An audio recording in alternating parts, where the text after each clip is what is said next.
একটু আগেই বড় সাহেবের কাছে ধাতানি খেয়েছেন। মেজাজটা খিচড়ে আছে অমিয়র। বড় সাহেব আবার তার বড় সাহেবের কাছে ধাতানি খেয়েছেন। আসলে ধাতানি ব্যাপারটাই ওপর থেকে নিচের দিকে নামে, এবং যত নিচে নামে তার তেজটা ততই বাড়তে থাকে। অমিয়র উচিত ছিল তার অধস্তন দীপক পালকে ধাতানি দেওয়া, কিন্তু অমিয় সেটা করেননি। কারণ কবে গভীর রাতে কার বডি কোথা থেকে হাপিস হয়ে যাবে সেটা কারোর পক্ষে আগে থেকে জানা সম্ভব নয়। যদিও এটাই এখন বারাসাত থানার মাথা ব্যথার কারণ হয়ে দাঁড়িয়েছে। জেলা হাসপাতাল থেকে যে বডি হাপিস হয়েছিল তা নিয়ে খুব একটা জলঘোলা হয়নি, কিন্তু পরের বডিটা ছিল একজন প্রভাবশালী ব্যক্তির, আর প্রভাবশালীরা কখনোই লোকাল থানাকে ভরসা করতে পারেন না। তারা সরাসরি ওপর মহলের সঙ্গে যোগাযোগ করেন। ফলে গতকাল রাতেই ওসি সাহেব এসপি সাহেবের ফোন পেয়েছেন এবং সকাল না হতেই অমিয়কে ছুটে আসতে হয়েছে জেলা হাসপাতালে। স্বর্গরথের হেল্পার সমীর দলুই এখন এখানেই ভর্তি। পরশু রাতে যখন ছেলেটাকে এখানে নিয়ে আসা হয় তখন তার অবস্থা ছিল খুবই খারাপ। অমিয় জানে ছেলেটি এখন কোনো মতেই এজেহার দিতে পারবে না, তবু কর্তার ইচ্ছে কর্ম। অবশ্য অমিয় যে এই বডি উধাও হয়ে যাওয়ার ঘটনাটাকে হালকাভাবে দেখছেন তা নয়, বরং বিষে ডোমের মুখে যা শুনেছিলেন তাতে তিনি রীতিমতন চিন্তিত। কারণ বিষের সাক্ষ্য তার একটি পুরনো স্মৃতি এবং একই সঙ্গে একটি গোপন ক্ষতকে খুঁচিয়ে তুলেছে। কপালের রগ দুটো চেপে ধরে তাই চুপ করে বসেছিলেন অমিয়। একটা মহিলা কণ্ঠ কানে এলো, পেশেন্টের জ্ঞান ফিরেছে, আপনি আসতে পারেন। মুখ তুলে তাকাতেই যেন 1000 ভোল্টের শক খেলেন অমিয়। দরজার সোজাসুজি দাঁড়িয়ে আছেন একজন মহিলা ডাক্তার। তিনি এইমাত্র পেশেন্টের জ্ঞান ফেরার খবর দিয়েছেন। ছিটকে সোজা হয়ে দাঁড়ালেন অমিয়। বিস্ময়ে বলে উঠলেন, তিতাস তুই? একই রকম বিস্মিত হয়েছিলেন মহিলা ডাক্তারটি। ধীরে ধীরে সে বিস্ময় কেটে তার মুখে ফুটে উঠল পরিচিত হাসি। Yes, this is doctor Titas Sen. I hope I am speaking with Mr. Amiya Bose, SI Barasat থানা। অবশ্য আমার কাছে অন্য একটা পরিচয় বেশি গ্রহণযোগ্য। Amiya Bose, department of political science, Presidency College. Amiya একগাল হেসে ঘাড় নাড়লেন, আর সেই মুহূর্তে ওখানে উপস্থিত 2-4টে পেশেন্ট পার্টি, 2জন নার্স, একজন ওয়ার্ড বয় অবাক হয়ে দেখল তুখোর শল্য চিকিৎসক তিতাস ম্যাডাম প্রায় উড়ে গিয়ে জড়িয়ে ধরলেন পুলিশ অফিসারটিকে, এবং দীপক পাল অবাক হয়ে দেখলেন তার বস এই আলিঙ্গন থেকে নিজেকে ছাড়াবার কোনো চেষ্টাই করছেন না।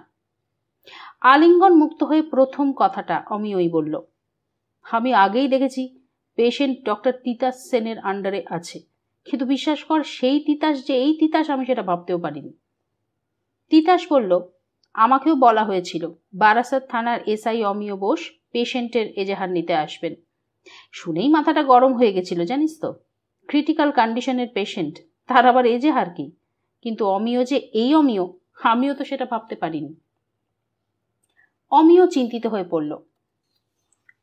পেশেন্টের কন্ডিশন তো ক্রিটিক্যাল, তা এই যে বললি জ্ঞান ফিরেছে? তিতাস হাসল। অমনি জেরা শুরু করে দিলি তো? হ্যাঁ, জ্ঞান ফিরেছে, তুই এজাহার নিতে পারবি।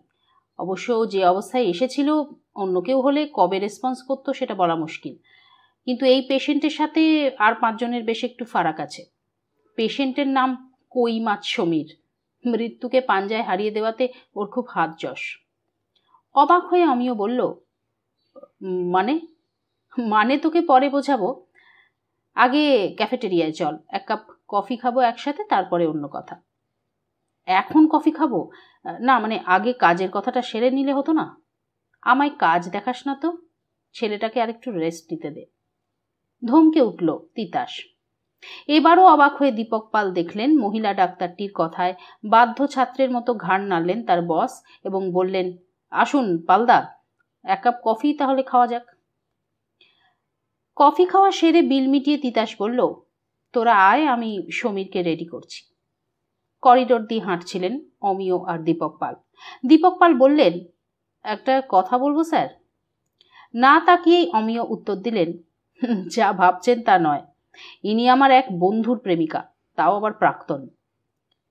ওই যে পল্লব বলে একবার যার কথা উঠল, তিনি কি? হ্যাঁ।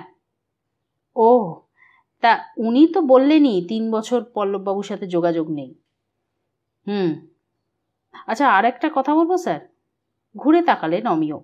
দীপক পাল একটু ইতস্তত করে বললেন, ছাত্রাবস্থায় এই ম্যাডামের প্রতি আপনার একটু দুর্বলতা ছিল, তাই না স্যার?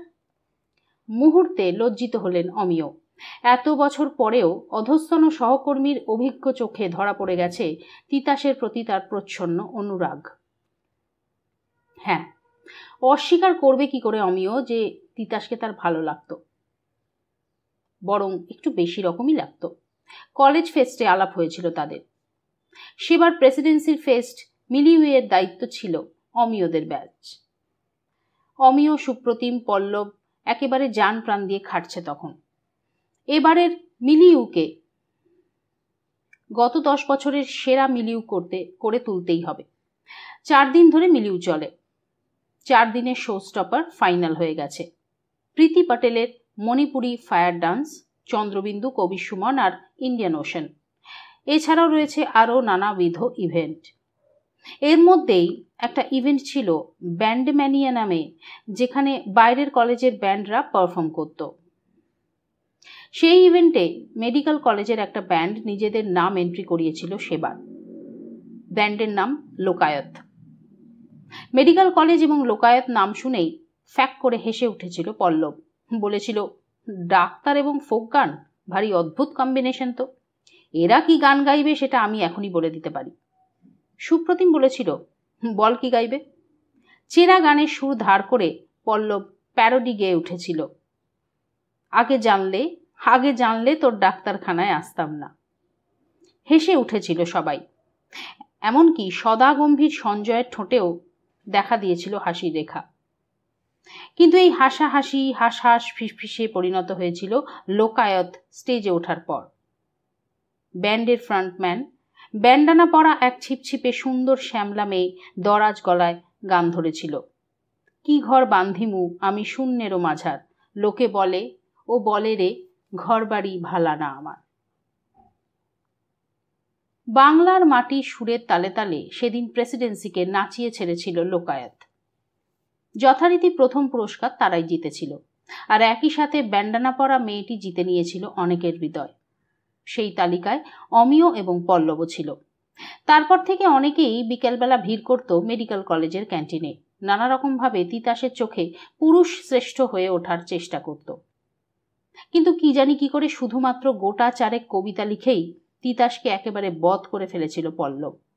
তারপর থেকে বহু প্রেমিকের হৃদয় মারিয়ে পল্লবের হাত ধরে কলেজ স্ট্রিটের রাস্তায় লঘু মরালির মতন ভেসে বেড়াতো তিতাস সেন। না, এ নিয়ে আক্ষেপ ছিল না অমিয়র। সে জানত সুন্দরী শিক্ষিত মেয়েরা কবিতায় বশীভূত হয়। সংবিধানের ধারা মুখস্থ বলে তাদের মন জয় করা যায় না। কিন্তু আশ্চর্য পরিচ্ছন্ন মনের মেয়ে তিতাস। অমিয় তাকে পছন্দ করে এবং পল্লব অমিয় অভিন্ন হৃদয় বন্ধু জানার পরেও সে কখনো কোনো গ্লানি বোধ করায়নি অমিয়কে, বরং বন্ধুত্বের নিবিড় মর্যাদা দিয়েছিল। সুপ্রতিমের ঘটনাটা ঘটার পর অমিয় যখন সঞ্জয় আর পল্লবের সাথে যোগাযোগ বন্ধ করে দেয়, তখন থেকে তিতাসের সাথেও যোগাযোগ বিচ্ছিন্ন হয়ে যায়। পল্লব আর তিতাসের প্রেমটা ওদের বন্ধু মহলে দারুণভাবে সেলিব্রেটেড ছিল, তাই যোগাযোগ না থাকলেও অমিয় কানাঘুষ হয়ে জানতে পেরেছিল তিতাস আর পল্লবের ব্রেকআপ হয়ে গেছে। আজ এতদিন পর তিতাসের মুখোমুখি হয়ে তার সেই পুরনো অপরাধ বোধ মাথাচাড়া দিয়ে উঠেছিল। ভারী অপ্রস্তুত হয়ে পড়েছিল সে। কিন্তু বুদ্ধিমতী তিতাস একবারও সুপ্রতিম কিংবা সঞ্জয়ের প্রসঙ্গই উত্থাপন করেনি। প্রাথমিক লজ্জার ভাবটা কাটিয়ে অমিয় দীপক পালকে বললেন, বাবা, আপনার তো দারুণ নজর পালদা। এইটুকুতেই বুঝে ফেললেন যে ছাত্রাবস্থায় ম্যাডামের প্রতি আমার দুর্বলতা ছিল। মৃদু হাসলেন দীপক পাল। মুর্শিদেরা কি বলেন জানেন স্যার? প্রেমের লক্ষণ হচ্ছে প্রকাশ। প্রেমের একটা অদ্ভুত জ্যোতি আছে, একটা উত্তাপ আছে। আপনি যতই ঢেকে চেপে রাখুন, ও ঠিক বোঝা যাবেই যাবে। তবে আজ আমার একটা ভুল ভাঙল। আপনাকে এতদিন মনে হতো নীরস, কিন্তু আজ দেখছি না, ঠিকই আছে। হেসে ফেললেন অমিয়। কথা বলতে বলতে তারা আইসিইউ এর কাছে চলে এসেছেন। একজন নার্স ডাকল, স্যার আপনারা আসুন, ম্যাডাম ডাকছেন। কাঁচের দরজা ঠেলে ভেতরে ঢুকলেন অমিয়রা। সমীর দলুইয়ের বেডটা পর্দা দিয়ে আলাদা করা আছে। তিতাস চাপা গলায় বলল, ওকে বেশি এক্সাইটেড করিস না কেমন? মাথা নাড়ল অমিয়। চাপা গলাতেই জিজ্ঞেস করলো, ইনজুরিটা কি? কি নয় কত। পাঁজরের দুটো হাড় ভেঙেছে, মাথায় চোট পেয়েছে, 14টা সেলাই পড়েছে। একটা অদ্ভুত জীবনী শক্তি আছে এই ছেলেটার। তোরা কথা বলে নে, আমি একটা রাউন্ড দিয়ে আসি। সমীরের গল্পটা কফি খেতে খেতেই শুনেছিলেন অমিয়। তাই ওদের দেখে শুয়ে শুয়েই সমীর যখন বাঁ হাত তুলে কপালে ঠেকালো, অমিয় অবাক হলেন না। একটা টুল টেনে পাশে বসে বললেন, এখন কি একটু ভালো আছো? সমীর বলল, তিতাস ম্যাডাম ছুঁয়ে দিয়েছেন, না আমার আর কিচ্ছু হবে না। তাছাড়া আমাকে জলদি ফিটও হতে হবে স্যার। ওই ম্যালটা ম্যাজিশিয়ান হোক, ভূত হোক, পিচাস হোক, আমি ওসব কেয়ার করি না। ওর জন্যে গুরুর এই হাল হয়েছে। ওর পুটকি জ্যাম না করে তো আমি ঘুমাতে পারবো না। সেটা যদি আমি না ভেঙেছি না, আমার নাম সমীর দলুই না। আমি একটা বাপের বাচ্চা না। সমীর আরও হয়তো কিছু বলতো, কিন্তু তার আগেই দীপক পাল ত্রস্ত হয়ে বলে উঠলেন, থাক থাক, আর বলতে হবে না, বুঝেছি। তা কি হয়েছিল একটু খুলে বলো তো। আইসিইউ থেকে যখন বেরিয়ে এলেন, অমিয়র মুখ থমথম করছে। দীপক পালের কপালে ভ্রুকুটি। দীপক পাল বললেন, দুটো কেসেই এই মোটা আর বেঁটে লোকটার কথা শুনলাম, আর দুজনের বয়ানই একেবারে অবিশ্বাস্য। ধরে নিলাম যে বিষেডোম মদের ঘোরে ভুলভাল দেখেছে, কিন্তু সমীর তো আর সেদিন মদ খায়নি, আর রিপোর্টে দেখাও গেছে ব্লাডে অ্যালকোহল নেই। তাহলে? উত্তর দিলেন না অমিয়। তিনি এতক্ষণে বুঝতে পেরে গেছেন তিনি যা সন্দেহ করেছিলেন তাই। বিষে বা সমীর কেউই ভুল দেখেনি, যদিও ভুল দেখলেই বোধহয় ভালো হতো। গম্ভীর মুখে থানায় ঢুকতেই একটা রোগা মতন লোক ছুটে এসে পা জড়িয়ে ধরল। স্যার, আপনি মাই বাপ, একবার আমার কথাটা শোনেন। ছুটে এসে কনস্টেবলরা ছাড়িয়ে নিল তাকে। একজন সপাটে একটা চর বসিয়ে দিল লোকটার গালে। ছুটে গিয়ে জাপটে ধরলি যায়? স্যার কি তো শ্বশুর নাকি? হাঁ হাঁ করে উঠল অমিয়। হা মারছেন কেন? ওনাকে আমার ঘরে নিয়ে আসুন। পালদা, আপনিও আসুন। লোকটা কিছুতেই চেয়ারে বসতে রাজি নয়। সে অমিয়দের পায়ের কাছে উবু হয়ে বসল হাত জোর করে। তার নাম চরণ। সে বিষে ডোমের আপন পিস্তত দাদা। জীবিকায় সেও ডোম, শ্মশানে মরা পোড়ায়। সে শুনেছে এই স্যারের জন্যই বিষের জেল হতে হতেও হয়নি, তাই সে আজ ছুটে এসেছে। ভোরবেলায় এমন একটা কাণ্ড হয়েছে যা স্যারকে না বললেই নয়। ঘটনাটা হলো, গতকাল শেষ রাতের দিকে একটা বডি আসে শ্মশানে। আজকাল ইলেকট্রিক চুল্লি হয়ে গেছে, তাই ঝামেলা অনেক কম। চুল্লি গরম হলে বডি ঢুকিয়ে দাও, ব্যাস 40 মিনিট পর কামতামাম। পার্টির হাতে নাইকুণ্ডুলি তুলে দিয়ে বকশিস নিয়ে ছুটি। তা আজ বডি ঢোকানোর পরে পরেই খুব পচা একটা গন্ধ উঠেছিল আচমকা। তারপর আবার গন্ধটা মিলিয়েও যায়। তা যাই হোক, তখন সেই নিয়ে মাথা ঘামায়নি চরণ। কিন্তু চমকে উঠেছিল চুল্লি থেকে ছাই বার করার সময় নাইকুণ্ডুলিটা নেই। অবাক হলেন অমিয়। মানে? চরণ বলল, আগে স্যার, চুল্লির ভেতর বডি ছিল না, যা ছাই হয়েছিল তা ওই কাঠের চাটাই পোড়া ছাই। দীপক পাল ধমকে উঠলেন। ছাই দেখে তুমি বুঝে গেলে যে ওটা মানুষ পোড়া না চাটাই পোড়া? চোখ কপালে তুলে চরণ বলল, কি বলেন ছাড়, বুঝবো না? 40 বছর ধরে এই কাজ করছি, ছাই দেখে বলে দেব মানুষ পুড়ছে না বেড়াল? দীপক পাল বললেন, কিন্তু তা কি করে সম্ভব? চুল্লি তো তুমি নিজেই বন্ধ করেছিলে। হ্যাঁ স্যার, নিজে হাতে বন্ধ করেছি। তাহলে? সেটাই তো প্রশ্ন স্যার। ওই চুল্লির মধ্যে থেকে বডি গায়েব হয়ে গেছে। বিষে ওই পচা গন্ধের কথা বলেছিল, তাই সকাল হতেই আমি ছুটে এসেছি স্যার। এমন আজব ঘটনা তো আমি আমার বাপের কালে দেখিনি। চরণ হয়তো আরো কিছু বলতো, কিন্তু তার আগেই গম্ভীর মুখে ঘর থেকে বেরিয়ে এলেন অমিয়। পিছু পিছু বেরিয়ে এলেন দীপক পালও। অমিয় ততক্ষণে ফোনে কথা বলতে শুরু করেছেন। হ্যালো তিতাস, অমিয় বলছি। আসলে জরুরি কাজ ছিল, তাই দেখা না করেই চলে এলাম। না না, আমি আবার যাব। আচ্ছা, বলছি শোন না, একটা দরকার ছিল। বলছি, পল্লবের নাম্বার আছে তোর কাছে? হ্যাঁ, আচ্ছা ঠিক আছে, তুই মেসেজ করে দিস। হ্যাঁ হ্যাঁ ঠিক আছে। আচ্ছা, থ্যাংক ইউ রে, এখন রাখি। দীপক পাল অবাক হয়ে বললেন, পল্লববাবুর নাম্বার কি হবে স্যার? এই কেসের সঙ্গে কি ওনার যোগাযোগ আছে নাকি? অমিয় বললেন, না, তবে যার সাথে যোগাযোগ আছে তার সাথে একমাত্র পল্লবেরই যোগাযোগ আছে।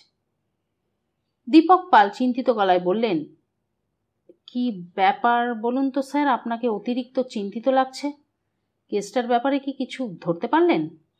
না মানে এমন আজগুবি কেস আমি তো অন্তত আমার কেরিয়ারে দেখিনি।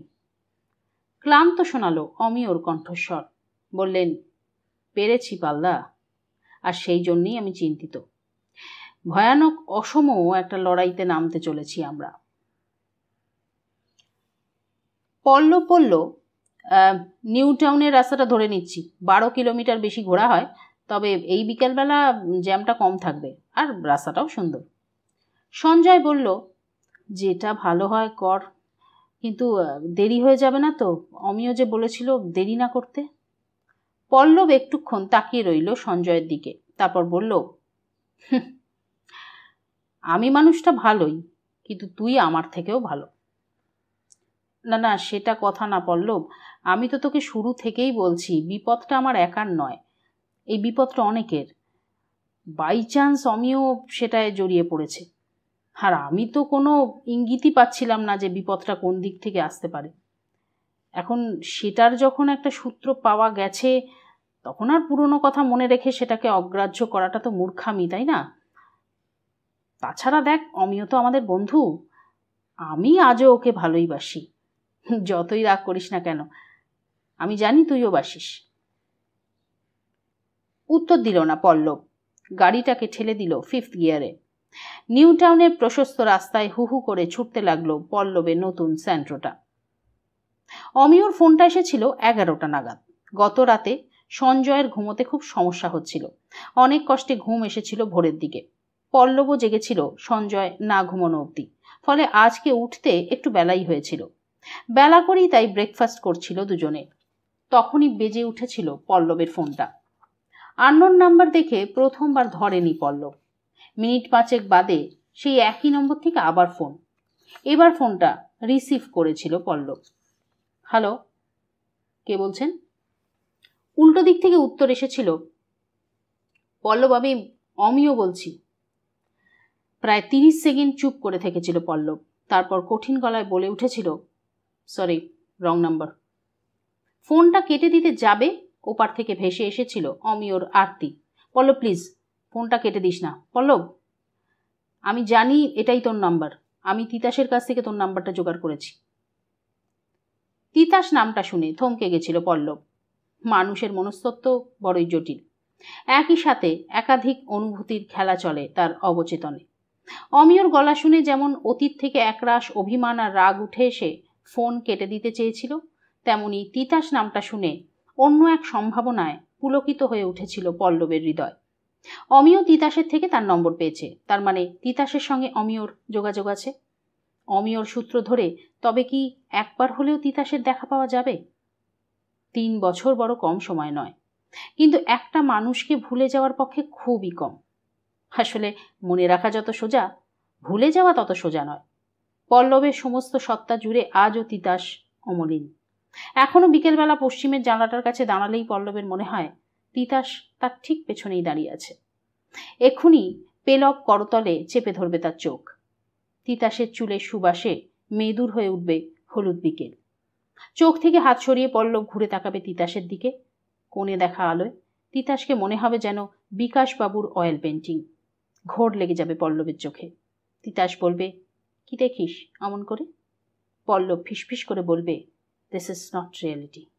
এই কোণে দেখা আলোয় তুই আমার সামনে এলেই আমার সব গুলিয়ে যায়। তখন আর তুই আমার ডাইমেনশনে বিলং করিস না। রিয়েল আর সাব রিয়েলের মধ্যে কেমন যেন তুই ভেসে বেড়াস। উপমাতীত এক আশ্চর্য সুন্দর হাসি ফুটে উঠবে তিতাসের দু চোখে। লঘু কণ্ঠে সে বলবে, তাই বুঝি?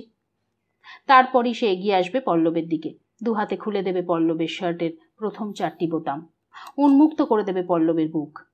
তার ডান হাত পল্লবের নাভি ছুঁয়ে ক্রমশ নেমে যাবে গভীরে, আর অসহায় পল্লবের বাম স্তনবৃন্তটি কামড়ে ধরে সে বলে উঠবে, দিস ইজ রিয়েলিটি।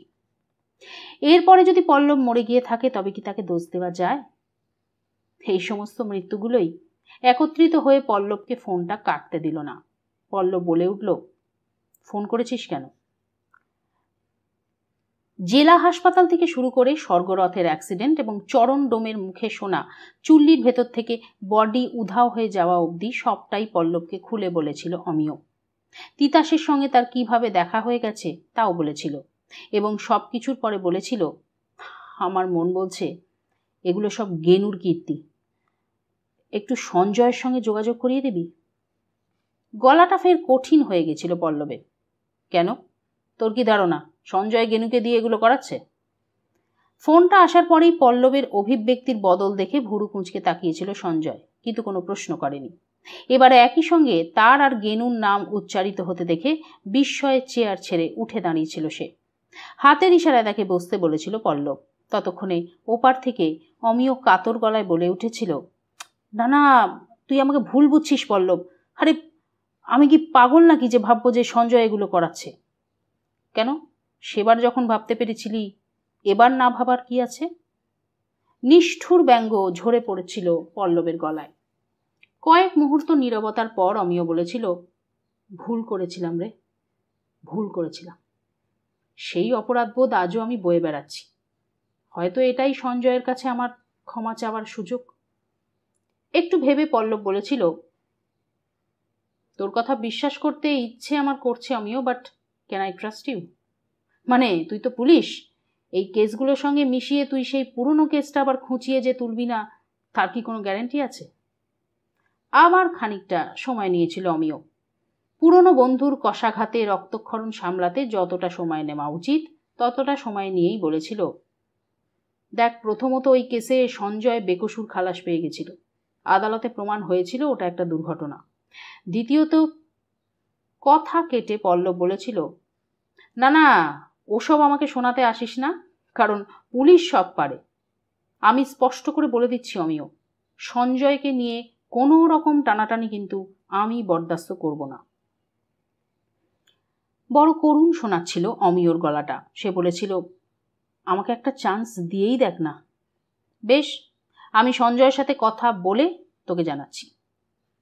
ফোন রেখে সঞ্জয়ের দিকে ঘুরে বসেছিল পল্লব। অবিশ্বাসের গলায় সঞ্জয় বলেছিল, এতদিন পর অমিয়, কেন? আর সেসব পুরনো কথা এখন তাছাড়া গেনু এর মধ্যে কোথা থেকে এলো? মানে গেনু কি করেছে? অমিয়র থেকে যা শুনেছিল তার সবটাই সঞ্জয়কে খুলে বলেছিল পল্লব। তারপর বলেছিল, এবার তোর ডিসিশন, তুই কি এসবের মধ্যে আর জড়াতে চাস? এতক্ষণ একটাও কথা বলেনি সঞ্জয়, পুরোটা মন দিয়ে শুনছিল। এবার উত্তেজিত গলায় বলে উঠেছিল, জড়াতে চাই মানে? আমি তো অলরেডি জড়িয়ে গেছি রে। আমার মন কিন্তু বলছে এই গেনু না আসা, মামির কান্না, ওই শীষ, মেয়েটির চিৎকার, এবং এই যে একের পর এক মৃতদেহ উধাও হয়ে যাচ্ছে, এই সব কিছুর মধ্যে একটা না একটা যোগসূত্র আছে। মামি বলেছিল না, ভয়ানক বিপদ আসতে চলেছে। ওই যোগসূত্রটা খুঁজে পাওয়া গেলে হয়তো এই বিপদটা আটকানো যাবে। না না, তুই অমিয়কে ফোন কর, বল আমি ওর সাথে দেখা করতে চাই, আমাকে সবটা আরও ডিটেলে জানতে হবে। সঞ্জয় এখানেই আছে শুনে অমিয় বলেছিল, আজ সন্ধে 6টা নাগাদ তোরা বারাসাতে আসতে পারবি কিনা? আমি তার মধ্যে সমস্ত কাজ সেরে রাখবো, রাতে আমার এখানেই থেকে যাস। পল্লব বলেছিল, থাকতে পারবো কিনা জানি না, তবে আসবো, দেখা হচ্ছে। আজকাল এয়ারপোর্টের 1 নম্বর গেটের কাছে বেশ জ্যাম হয়। ভিআইপি রোড এখানে যশোর রোডের সঙ্গে মিশেছে, তাই গাড়ি ঘোড়ার চাপটা সব সময়ই বেশি থাকে। ঘড়ির দিকে তাকিয়ে সঞ্জয় বলল, অন টাইম আছি তাই না? পল্লব বলল, হ্যাঁ, এখন তো 5টা 20, জ্যামে না পড়লে 6টার আগে বারাসাত থানায় ঢুকে যাব। যশোর রোড ধরে তো আর বেশিক্ষণ না। জ্যামটা সবে ছেড়েছে, টুকটুক করে এগোচ্ছে গাড়িগুলো। এমন সময় বেজে উঠল পল্লবের ফোন। এতক্ষণে অমিয়র নাম্বারটা সেভ করে নিয়েছে পল্লব। গাড়ির ব্লুটুথে ফোন কানেক্ট করাই ছিল। স্পিকার অন করে বলল, বল, আমরা এয়ারপোর্ট ক্রস করলাম। অমিয় বলল, শোন না, আমি না একটু ফেঁসে গেছি। এক্ষুনি ওসি সাহেব বললেন যে ডিএম এর সঙ্গে একটা মিটিং আছে, আমাকে সেটা অ্যাটেন্ড করতে হবে। মানে আমরা কি তাহলে ফিরে যাব নাকি? আরে না না, মানে ঘন্টাখানেকের মিটিং আর কি, আমি 7টা ফিরে আসব। ততক্ষণ প্লিজ একটু ওয়েট করিস। আমি এএসআই দীপক পালকে বলে যাচ্ছি, উনি তোদের রিসিভ করবেন। চিন্তা করিস না, পালদা খুব ভালো মানুষ, ওনাকে বলেছি তোরা আমার বন্ধু, তোদের কোনো রকম অসুবিধা হবে না। আমি অ্যাসাপ চলে আসবো, প্লিজ কিছু মনে করিস না। না না, সে ঠিক আছে, তুই আয়, আমরা থাকবো। এবার বলছি সোজা থানাতেই আসিস কিন্তু, পালদা তোদের জন্য ওয়েট করছেন। ওকে। প্রথম দর্শনেই দীপক পালকে ভারী পছন্দ হয়ে গেল ওদের দুজনের। দীপক পাল বললেন, থানার মধ্যে ওয়েট করে লাভ নেই, থানা হলো চোর চেঁচড়দের জায়গা, বুঝলেন না, ওখানে ভদ্রলোকেদের মানায় না। তার চেয়ে চলুন না, এই পাশেই বারাসাত স্টেডিয়াম, ওখানে ফুরফুর করে হাওয়া দেবে, ওখানেই চা খেতে খেতে স্যারের জন্য অপেক্ষা করা যাবে। আর হ্যাঁ শুনুন, আপনাদের বন্ধু আমাকে পালদা বলে ডাকেন, আপনারাও তাই ডাকবেন কেমন? পল্লব হেসে বলল, বেশ, তবে তাই হোক। গাড়িটা থানার মধ্যে পার্ক করে রেখে ওরা তিনজন মিলে এগিয়ে চলল স্টেডিয়ামের দিকে। দীপক পাল বলতেই দারোয়ান গেট খুলে দিল। লম্বা একটা সেরামও ঢুকল। পল্লবদের দেখিয়ে দীপক পাল দারোয়ানদের বললেন, মেজবাবুর কলেজের বন্ধু কলকাতা থেকে এসেছেন, সামনের চায়ের দোকানে বলে এসো তো ভালো করে 3টে স্পেশাল চা বানাতে। দারোয়ান ছুটল চায়ের কথা বলতে। পায়ের নিচে সবুজ গালিচার মতো ঘাস, সেদিকে দেখিয়ে দীপক পাল বললেন, ঘাসে বসতে আপত্তি নেই তো? চোখাচোখি হলো পল্লব আর সঞ্জয়ের। মৃদু হেসে পল্লব বলল, একটা সময় দিনের বেশিরভাগটাই এই ঘাসের ওপর বসেই কেটে যেত, বিশেষ করে শীতকালগুলো। 10টা নাগাদ কলেজে ঢুকে সেই যে প্রেসিডেন্সির মাঠে রোদে পিঠ পেতে বসতাম, একেবারে শিকড় গজিয়ে যেত। শেষমেশ রাত 8টা নাগাদ পাপ্পুদার তাড়া খেয়ে হোস্টেলে ফিরতাম। ঘাসের উপর বসতে বসতে দীপক পাল বললেন, স্যারের কাছে আপনাদের কলেজের অনেক গল্পই শুনেছি, একবার কলেজের কথা শুরু হলে স্যার তো আর থামতেই চান না। আপনাদের 4 জনের কথাও অনেক শুনেছি, তা ওই সুপ্রতিম বাবু এলেন না? চমকে উঠল পল্লব আর সঞ্জয়। তারপর দীপক পালের দিকে তাকিয়ে ম্লান হেসে পল্লব বলল, না, ও আসতে পারেনি। অমিয় যে গল্পগুলো দীপক পালকে বলেছে সেই গল্পের সময়কাল আজ থেকে 10-12 বছর আগে। দীপক পালের কাছে তাই প্রেসিডেন্সি কলেজ সেই সময়তেই থমকে আছে। তখনও তো হিন্দু হোস্টেলের ছাদে পল্লব, অমিয়, সঞ্জয় আর সুপ্রতিম নিয়মিত আড্ডা দিচ্ছে। কোয়াডে জমে উঠেছে তর্ক, ক্যান্টিন ভেসে যাচ্ছে সুমনের গানে, কত আঙুল জড়িয়ে যাচ্ছে কত আঙুলের সাথে, কত নাবলা বাণীর ব্যাকুলতা নিয়ে বেজে উঠছে গিটার আর হারমোনিকা। সুপ্রতিম তখন মেন বিল্ডিং এর এন্ড থেকে 6 মেরে পার করে দিচ্ছে ডিরোজিও হলের ছাদ। অমিয় হয়তো ইচ্ছে করেই সবটা বলেনি দীপক পালকে, ওরাও ভুলটা ভাঙালো না। কিছু কিছু ভুল না ভাঙানোই থাক। চা নিয়ে এলো একটা বাচ্চা ছেলে। ছেলেটা খুবই ছোট, বয়স খুব জোর 7 কি 8, খুব রোগা, কিন্তু ভারী সুন্দর মুখখানা, মায়া ভরা বড় বড় দুটো চোখ। ছেলেটাকে দেখেই রেগে গেলেন দীপক পাল। বললেন, এরা আবার বাচ্চাদের দিয়ে খাটাচ্ছে, দাঁড়ান তো, গেলাস ফেরত দেওয়ার সময় আচ্ছা করে ঝাড়বো। এই যা, তুই চলে যা, বলবি আমরা গেলাস ফেরত দিয়ে দেবো, আর তখনই দাম দিয়ে দেবো। কথা না বাড়িয়ে বাচ্চাটা চলে গেল। বাচ্চাটার গমন পথের দিকে তাকিয়ে আনমোনা গলায় সঞ্জয় বলে উঠল, এই চাইল্ড লেবার ব্যাপারটাই খুব গোলমেলে। দীপক পাল বললেন, সত্যিই তাই, বাচ্চাটার কপাল খারাপ, গরিব দেশে জন্মেছে, তাই স্কুলে না গিয়ে আমাদের চা দিতে হচ্ছে। দেখি, আমি মালিকের সাথে কথা বলবো, বাচ্চাটা যদি একটা গতি করতে পারি দেখি। পল্লব অবাক হলো, গতি? কি গতি করবেন? দীপক পাল হাসলেন, ওই আর কি, স্কুলে ভর্তি করিয়ে দেব, এখানে যা টাকা পায় সেটা ওর মা বাবার হাতে দিয়ে দেবো মাসে মাসে, তাহলেই আর পড়াতে আপত্তি করবে না। অবাক হয়ে তাকিয়ে রইল পল্লব আর সঞ্জয়। পল্লব বলল, অদ্ভুত মানুষ আপনি, কিন্তু এরকম করে কজনের জন্য করবেন? একটু হাসলেন দীপক পাল। না মানে যতটুকু আমার সামর্থ্য, একটা পয়েন্টের পরে তো আর পেরে উঠবো না, তখন হাত জোর করে বলবো, মাফ করো বাপ, তোমারটা এসে আটকে গেছি। আসলে কি বলুন তো, আমার খালি মনে হয় আমার মেয়ে মিতুল, সেও যদি এমন গরিব ঘরে জন্মাতো, তারও তো এই অবস্থাই হতো, তাই না? সঞ্জয় বলল, আপনার উপর অনেকটা শ্রদ্ধা বেড়ে গেল, আজকালকার দিনে এরকমভাবে আর কজন করে? উৎকণ্ঠিত হলেন দীপক পাল। আরে না না, ওসব কিছু না। তারপর হেসে বললেন, আমি আসলে খুব কর্মফলে বিশ্বাস করি, জানেন তো, আমি বিশ্বাস করি এ জন্মের কর্মফল এ জন্মেই চুকিয়ে যেতে হয়। তাই ভালো কিছু করার চেষ্টা করি, যাতে আর কি ওই কেস না খাই। পল্লব কিছু বলতে যাচ্ছিল, তার আগেই দীপক পালের ফোন বেজে উঠল। দীপক পাল বললেন, মনে হয় স্যারের হয়ে গেছে, বুঝলেন তো। কিন্তু ফোনটা বার করেই নেতিবাচক মাথা নাড়লেন তিনি। স্যার নয়, হোম মিনিস্টার। থানার এএসআই এর কাছে হোম মিনিস্টারের ফোন। ব্যাপারটা বুঝতে 2-1 সেকেন্ড সময় লাগলো ওদের। তারপর হাসি ফুটে উঠল ঠোঁটের কোণায়। ফোন ধরে দীপক পাল বললেন, হ্যাঁ বলো গিন্নি। একতরফা কথা শুনতে পাচ্ছিল ওরা। দীপক পাল বলছিলেন, আরে ফেরেনি তো কি, ফিরে আসবে, এত চিন্তা করো কেন? উঠতি বয়সের মেয়ে, একটু এদিক ওদিক যাবে না? আচ্ছা ঠিক আছে, রাখো তুমি, আমি দেখছি। পল্লব বলল, কি ব্যাপার পালদা, এনিথিং রং? দীপক পাল বললেন, আরে না না, আমার গিন্নি বুঝলেন না, অতিরিক্ত টেনশন করে। 6টা বেজে গেছে, মেয়ে কেন এখনো ফেরেনি তাই নিয়ে চিন্তিত। 5টায় কলেজ ছুটি হয়, হয়তো দেখুন যে একটু গল্প গুজব করছে। আসলে ওই ফোনটা বন্ধ দেখে ভরকে গেছে আর কি। আচ্ছা চলুন তো একবার কলেজ থেকে ঢু মেরেই আসি, এই যে সামনেই বারাসাত গভর্নমেন্ট কলেজ। চায়ের ফাঁকা গ্লাসগুলো হাতে নিয়ে ওরা বেরিয়ে এলো স্টেডিয়াম থেকে। স্টেডিয়ামের উল্টো দিকেই চায়ের দোকানটা। ওদেরকে খালি গ্লাস হাতে আসতে দেখে মালিক একেবারে হাঁ করে এগিয়ে এলো। আপনারা কেন খালি গ্লাস নিয়ে এলেন স্যার? ওখানেই রেখে দিতেন। হ্যাঁ, রেখে দিতে আমার বাচ্চাটাকে আবার খাটাতিস। কথা শেষ করতে দিলেন না দীপক পাল। দোকানের মালিক যেন আকাশ থেকে পড়ল। বাচ্চা? বাচ্চা কোথায় পেলেন স্যার? ধমকে উঠলেন দীপক পাল। ন্যাকা সাজছিস নাকি? হ্যাঁ, কার হাত দিয়ে চা পাঠিয়েছিলি তুই? কেন স্যার, আমার হেল্পার ভানুর হাতে। ওই তো চা দিয়ে আসে। কিন্তু ভানু তো বাচ্চা নয়, ও তো দামড়া মাল। খুবই অবাক হলো ওরা। দীপক পাল চোখ সরু করে বললেন, তোর দোকানে একটা 7-8 বছরের মিষ্টি মতন ছেলে কাজ করে না? 2 হাতে কান ধরল দোকানের মালিক। মায়ের দিব্যি স্যার, থানার উল্টো দিকে দোকান করে বাচ্চা লেবার রাখবো? আমার কি মাথা ফাতা খারাপ হয়ে গেছে নাকি? একটু থমকে গেলেন দীপক পাল, তারপর বললেন, তাহলে তোর ওই হেল্পারটাই নিশ্চয়ই গুপি করেছে। সে আবার হেল্পার রেখেছে, হেল্পারের হেল্পার, লুঙ্গির বুক পকেট। ডাক তো বেটাকে।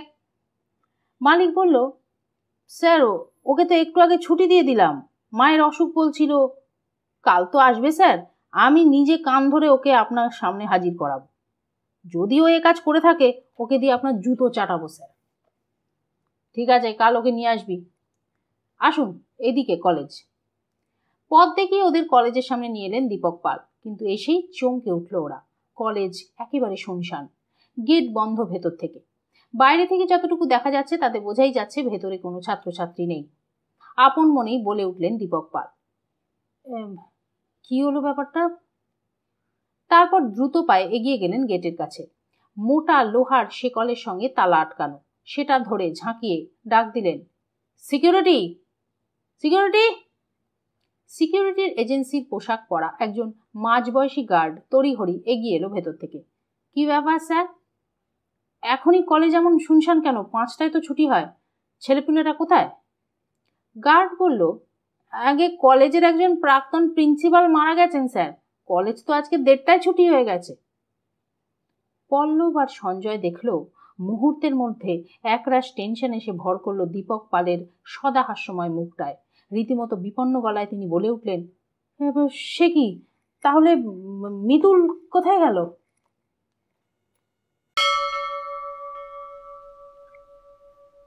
সুদেবকে লোকটার সন্ধান দিয়েছিল ধনা। ধনা পাতাখোর, নেশার ঝোঁকে ঘরের যাবতীয় জিনিসপত্র ফুঁকে দিয়েছে। এখন নেশা করার জন্য ধনাকে তাই চুরি করতে হয়। চুরি করতে করতে সে অনেক অন্ধি সন্ধি জেনে ফেলেছে।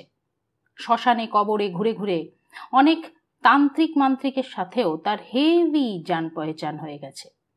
সেজন্যই ধনার শরণ নিয়েছিল সুদেব, কারণ সে জানতো গায়ের জোরে তন্ময়ের সাথে পারবে না। কিন্তু যতক্ষণ না পর্যন্ত তন্ময়ের কোনো ক্ষতি করতে পারছে, ততক্ষণ ঘুম হবে না সুদেবের। সুদেব তোতলা, একটু না, ভয়ানক রকমের তোতলা। নিজের নামটা অবধি একেবারে পুরোটা বলতে পারে না। কখনো সুতে তার জিভ আটকে যায়, কখনো বা দেতে। আর এমন জেদি নাছোড় বান্দা জিভ যে কিছুতেই তাকে টাকরা থেকে টেনে নামানো যায় না। এই নিয়ে সবাই তাকে খ্যাপায়। সুদেব ভেবেছিল স্কুলের পরে তাকে আর এই অপমান সহ্য করতে হবে না, কিন্তু কলেজে উঠেও অবস্থার কিছু হেরফের বিশেষ হলো না, বরং এই অপমান আর অত্যাচারের মাত্রা আরও বেড়ে গেল। কলেজের সহপাঠীরা তো একটা মক ইন্টারভিউয়ের ব্যবস্থা করেছিল, যেখানে সুদেবের জন্য দোভাষী নিয়োগ করা হচ্ছিল। আসলে সুদেবকে নকল করে কে কতটা তোতলাতে পারে, এটা তারই একটা কদর্য খেলা। তাও মানিয়ে নিয়েছিল সুদেব, কিন্তু গত শুক্রবার যে ঘটনাটা ঘটল তারপর থেকেই সে সিদ্ধান্ত নিয়েছিল এর শেষ দেখে তবেই ছাড়বে। সুদেব বারাসাত গভর্নমেন্ট কলেজের হিস্ট্রি অনার্সের 2য় বর্ষের ছাত্র। তাদের ক্লাসের মৌপিয়াকে তার বরাবরই ভালো লাগে। তা কদিন ধরেই ফিলসফি ডিপার্টমেন্টের একটা ছেলে তন্ময় মৌপিয়ার সঙ্গে খুব ঘুরঘুর করছে দেখে সুদেব আর সময় নষ্ট করতে চায়নি। তার উপর এই তন্ময় আবার ইউনিয়নের পান্ডা, বুলেট চালিয়ে কলেজে আসে। তাই মৌপিয়া একেবারে হাতছাড়া হয়ে যাওয়ার আগে সে একবার নিজের ভাগ্যটা পরীক্ষা করতে চেয়েছিল। শুক্রবার টিফিনের সময় একতোড়া লাল গোলাপ হাতে হাজির হয়েছিল মৌপিয়ার সামনে। মৌপিয়া প্রথমে একটু থমকে গেছিল, তারপর হাসির রেখা ফুটে উঠেছিল তার ঠোঁটের কোণে। সে বলেছিল, তুই আমাকে ভালোবাসিস সুদেব? মৌপিয়া তার উপহার প্রত্যাখ্যান করেনি, উল্টে নিজে থেকে ভালোবাসার কথা বলেছে। কৃতার্থ হয়ে গেছিল সুদেব, জোরে ঘাড় নেড়ে সম্মতি জানিয়েছিল। মৌপিয়া বলেছিল তরল গলায়, তাহলে আমাকে একবার আই লাভ ইউ বল। সুদেব বলতেই চেয়েছিল, বুকের ভেতর থেকে আই লাভ ইউ বলতে চেয়েছিল, কিন্তু মোক্ষম সময় বিট্রে করলো তার চিরকালের শত্রু জিভটা। আইটা সে চমৎকারভাবে বলে ফেললো, কিন্তু যেই লাতে জিভ টাকরায় আটকালো আর নিচে নামলো না। মৌপিয়ার বন্ধুরা তখন খিলখিলিয়ে হাসছে। চোখে জল এসে গেছিল সুদেবের। মানুষ এত নিষ্ঠুর হয় কেন? সে তোতলা বলে কি তার ভালোবাসার অধিকার নেই? মাথা নিচু করে সেখান থেকে সরে এসেছিল, চুপচাপ গিয়ে বসেছিল মাঠের এক কোণে। মনে মনে ভাবছিল এমন জিভটা রাখার চেয়ে কেটে ফেলাই ভালো। তখনই দলবল নিয়ে হাজির হয়েছিল তন্ময়। কলার ধরে এক ঝটকায় সুদেবকে দাঁড় করিয়ে দিয়ে তন্ময় বলেছিল, আমার গার্লফ্রেন্ডের দিকে নজর দিচ্ছিস কুত্তার বাচ্চা? সুদেব কিছু একটা বলার চেষ্টা করেছিল, কিন্তু তার আগেই তন্ময়ের ঘুষি খেয়ে উল্টে পড়েছিল কাদার মধ্যে। সেই অবস্থাতেই তার পিঠের ওপর পা চাপিয়ে তন্ময় বলেছিল, ফের যদি কোনো দিন আমার গার্লফ্রেন্ডের দিকে চোখ তুলে তাকিয়েছিস না, তোর চোখটা আমি গেলে দেবো। শালা হাফ টিকিট তোতলা, ফট শালা। পাঁজরার ওপর কষিয়ে একটা লাথি মেরে দলবল নিয়ে চলে গেছিল তন্ময়। কাদার ওপর উপুর হয়ে পড়ে থেকেই সুদেব অনুভব করেছিল মুখের ভেতরটা নোনতা লাগছে। চিরকালের শত্রু জিভটা দিয়ে সেই রক্ত চেটে নিতে নিতে সুদেব প্রতিজ্ঞা করেছিল এর শোধ সে নেবেই। তাই ধনাকে গিয়ে বলেছিল, আমাকে এমন কারোর একটা সন্ধান দে যে মারণ, উচাটন, বশীকরণ এইসব জানে। ধনা অবাক হয়ে তাকিয়েছিল। খেয়েছে, তাই দিয়ে তুই কি করবি? সুদেব বলেছিল, তোর তাতে কি, তুই জানিস কি না বল। এই বলে ধনার হাতে একটা 500 টাকার নোট গুঁজে দিয়েছিল সুদেব। ধনার চোখটা চকচক করে উঠেছিল। টাকাটার গন্ধ শুঁকে বলেছিল,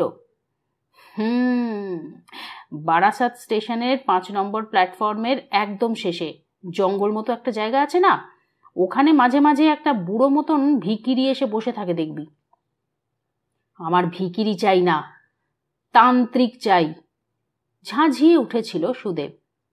আরো বেশি ঝাঁঝিয়ে উঠে ধনা বলেছিল, আগে সবটা শোন ভাই, তারপর তো করবি। চুপ করে গেছিল সুদেব। পাতাখোর ধনা অবধি তাকে তোতলা বলে অপমান করছে, কিন্তু এখন দরকারটা তার। চুপ করে থাকা ছাড়া উপায় নেই। অন্য সময় হলে ঠাঁটিয়ে চড়িয়ে দিত ধনাকে। টাকাটা ভাঁজ করে পকেটে ঢোকাতে ঢোকাতে ধনা বলেছিল, ওই বুড়োটা না আসলে ভিকিরি নয়, তান্ত্রিক, হেভি পাওয়ার। তুই কি করে জানলি? সন্দিগ্ন গলায় প্রশ্ন করেছিল সুদেব। ভক্তি বিগলিত চোখে ধনা বলেছিল, সে যা দৃশ্য দেখেছিলাম ভাই, জিন্দেগিতে ভুলবো না। এই তো হপ্তা 2 আগের কথা। হ্যাঁ, তখন বেশ রাত হয়ে গেছে। আমি স্টেশনের বাথরুমের 2টো কল খুলে 5 নম্বর দিয়ে বেরিয়ে আসছি। হঠাৎ কানে এলো একটা কুত্তার চিৎকার। একটু এগিয়ে গিয়ে উঁকি দিয়ে দেখলাম একটা বুড়ো মতন ভিখিরি টাইপের লোক দাঁড়িয়ে আছে, আর তার সামনে 3খানা সরালে কুত্তা হেভি ভোগ মারছে। পারলে বুড়োটাকে এই একেবারে খেয়ে নেয়। ভাই বিশ্বাস করবি না, বুড়োটা কিচ্ছু করলো না, ছুটলো না, ঢিল মারলো না, শুধু এক নজরে কুত্তাগুলোর দিকে তাকিয়ে রইল। আস্তে আস্তে কুত্তাগুলোর না চিল্লানোটা বন্ধ হয়ে গেল। একটা কুত্তা আবার এগিয়ে এসে পোষা বেড়ালোর মতো মাথা ঘষতে লাগলো বুড়োটার পায়ে। ফের ধনাকে মাঝপথে থামিয়ে দিয়েছিল সুদেব। এতে অবাক হওয়ার কি আছে? যারা কুকুর ভালোবাসে তাদের সামনে এমনিতেই কুকুররা শান্ত হয়ে যায়, পোষ মেনে যায়। কুকুররা খুব বোঝে কে ভালো আর কে খারাপ। তরমুজের বিচির মতন কালো দাঁত বার করে হেসে উঠেছিল ধনা। সে কথা আমিও জানি রে, কিন্তু তাই যদি হতো এতক্ষণ ধরে গল্পটা তোকে বলতাম না। প্রথমে আমিও ভেবেছিলাম কুত্তাটা পোষ মেনে বুড়োটার পায়ের কাছে এগিয়ে এসেছে, বুঝেছে বুড়োটা খারাপ নয়। কিন্তু তারপর ওই বুড়োটা কি করেছিল জানিস? কুকুরটার পাশে উবু হয়ে বসে পড়েছিল, মাথা নাড়তে নাড়তে বলেছিল, চিল্লা ফিল্লা আমার ভালো লাগে না। আর বলতে বলতে কুত্তাটার মুখের মধ্যে হাত ঢুকিয়ে এক টানে না জিভটা ছিঁড়ে বার করে এনেছিল। বাকি কুত্তা দুটো তখন লেজ গুটিয়ে কি দৌড়। ধনা হাসছিল, কিন্তু ভয়ে শিউরে উঠেছিল সুদেব। এ তো পুরো সাইকো। ধনা বলেছিল, না রে পাগলা, সাইকো না, হেবি বড় তান্ত্রিক, অমন ভিখিরি সেজে থাকে। আমি তো কাণ্ডটা দেখে সোজা পায়ে পড়ে গেছিলাম। কুত্তাদের ওপর না আমার হেভি রাগ। রাতের বেলা যখন তখন পেছনের গোড়ায় এসে ভৌ ভৌ করে।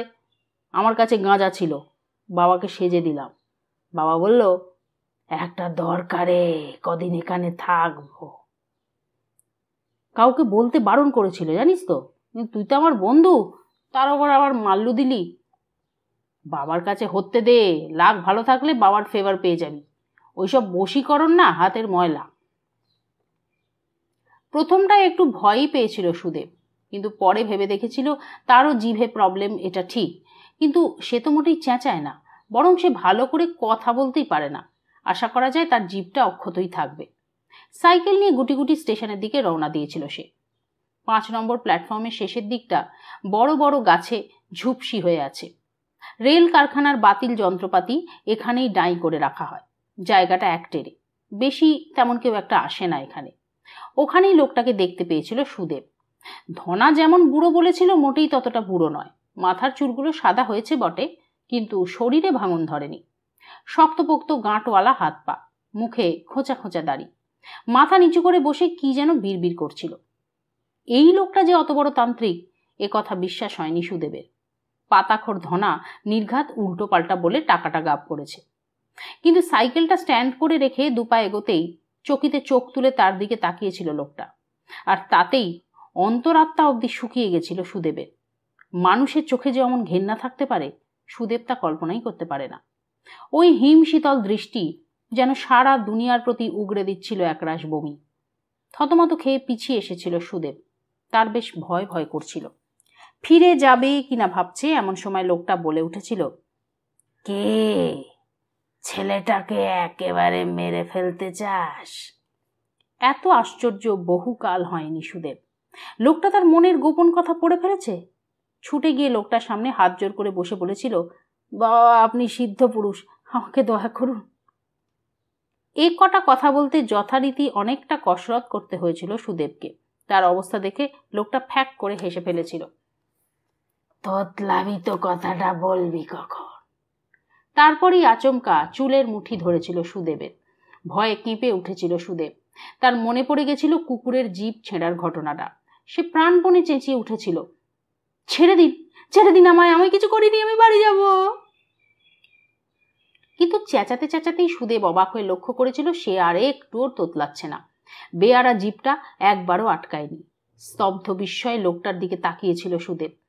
হেসে বলেছিল লোকটা, এখন আর আটকাবে না। লোকটার পায়ে মাথা খুঁড়তে খুঁড়তে সুদেব বলেছিল, আপনি আমায় ঠিক করে দিলেন বাবা, আমায় সারিয়ে দিলেন। তাচ্ছিল্যের হাসি হেসে লোকটা বলেছিল, এখনো দিইনি। যতক্ষণ আমার সাথে কথা বলবি তোর কথা আটকাবে না। এখান থেকে চলে গেলেই আবার শুরু হবে তোতলামি। তবে হ্যাঁ, আমার একটা কাজ করে দিলে তোকে পুরোপুরি সারিয়ে দেব, আর তোর প্রতিশোধ নেবারও ব্যবস্থা করে দেব। উঠে বসেছিল সুদেব। বলুন বাবা, যা করতে বলবেন আমি করব। চোখ সরু করে লোকটা বলেছিল, তোর বয়স কত?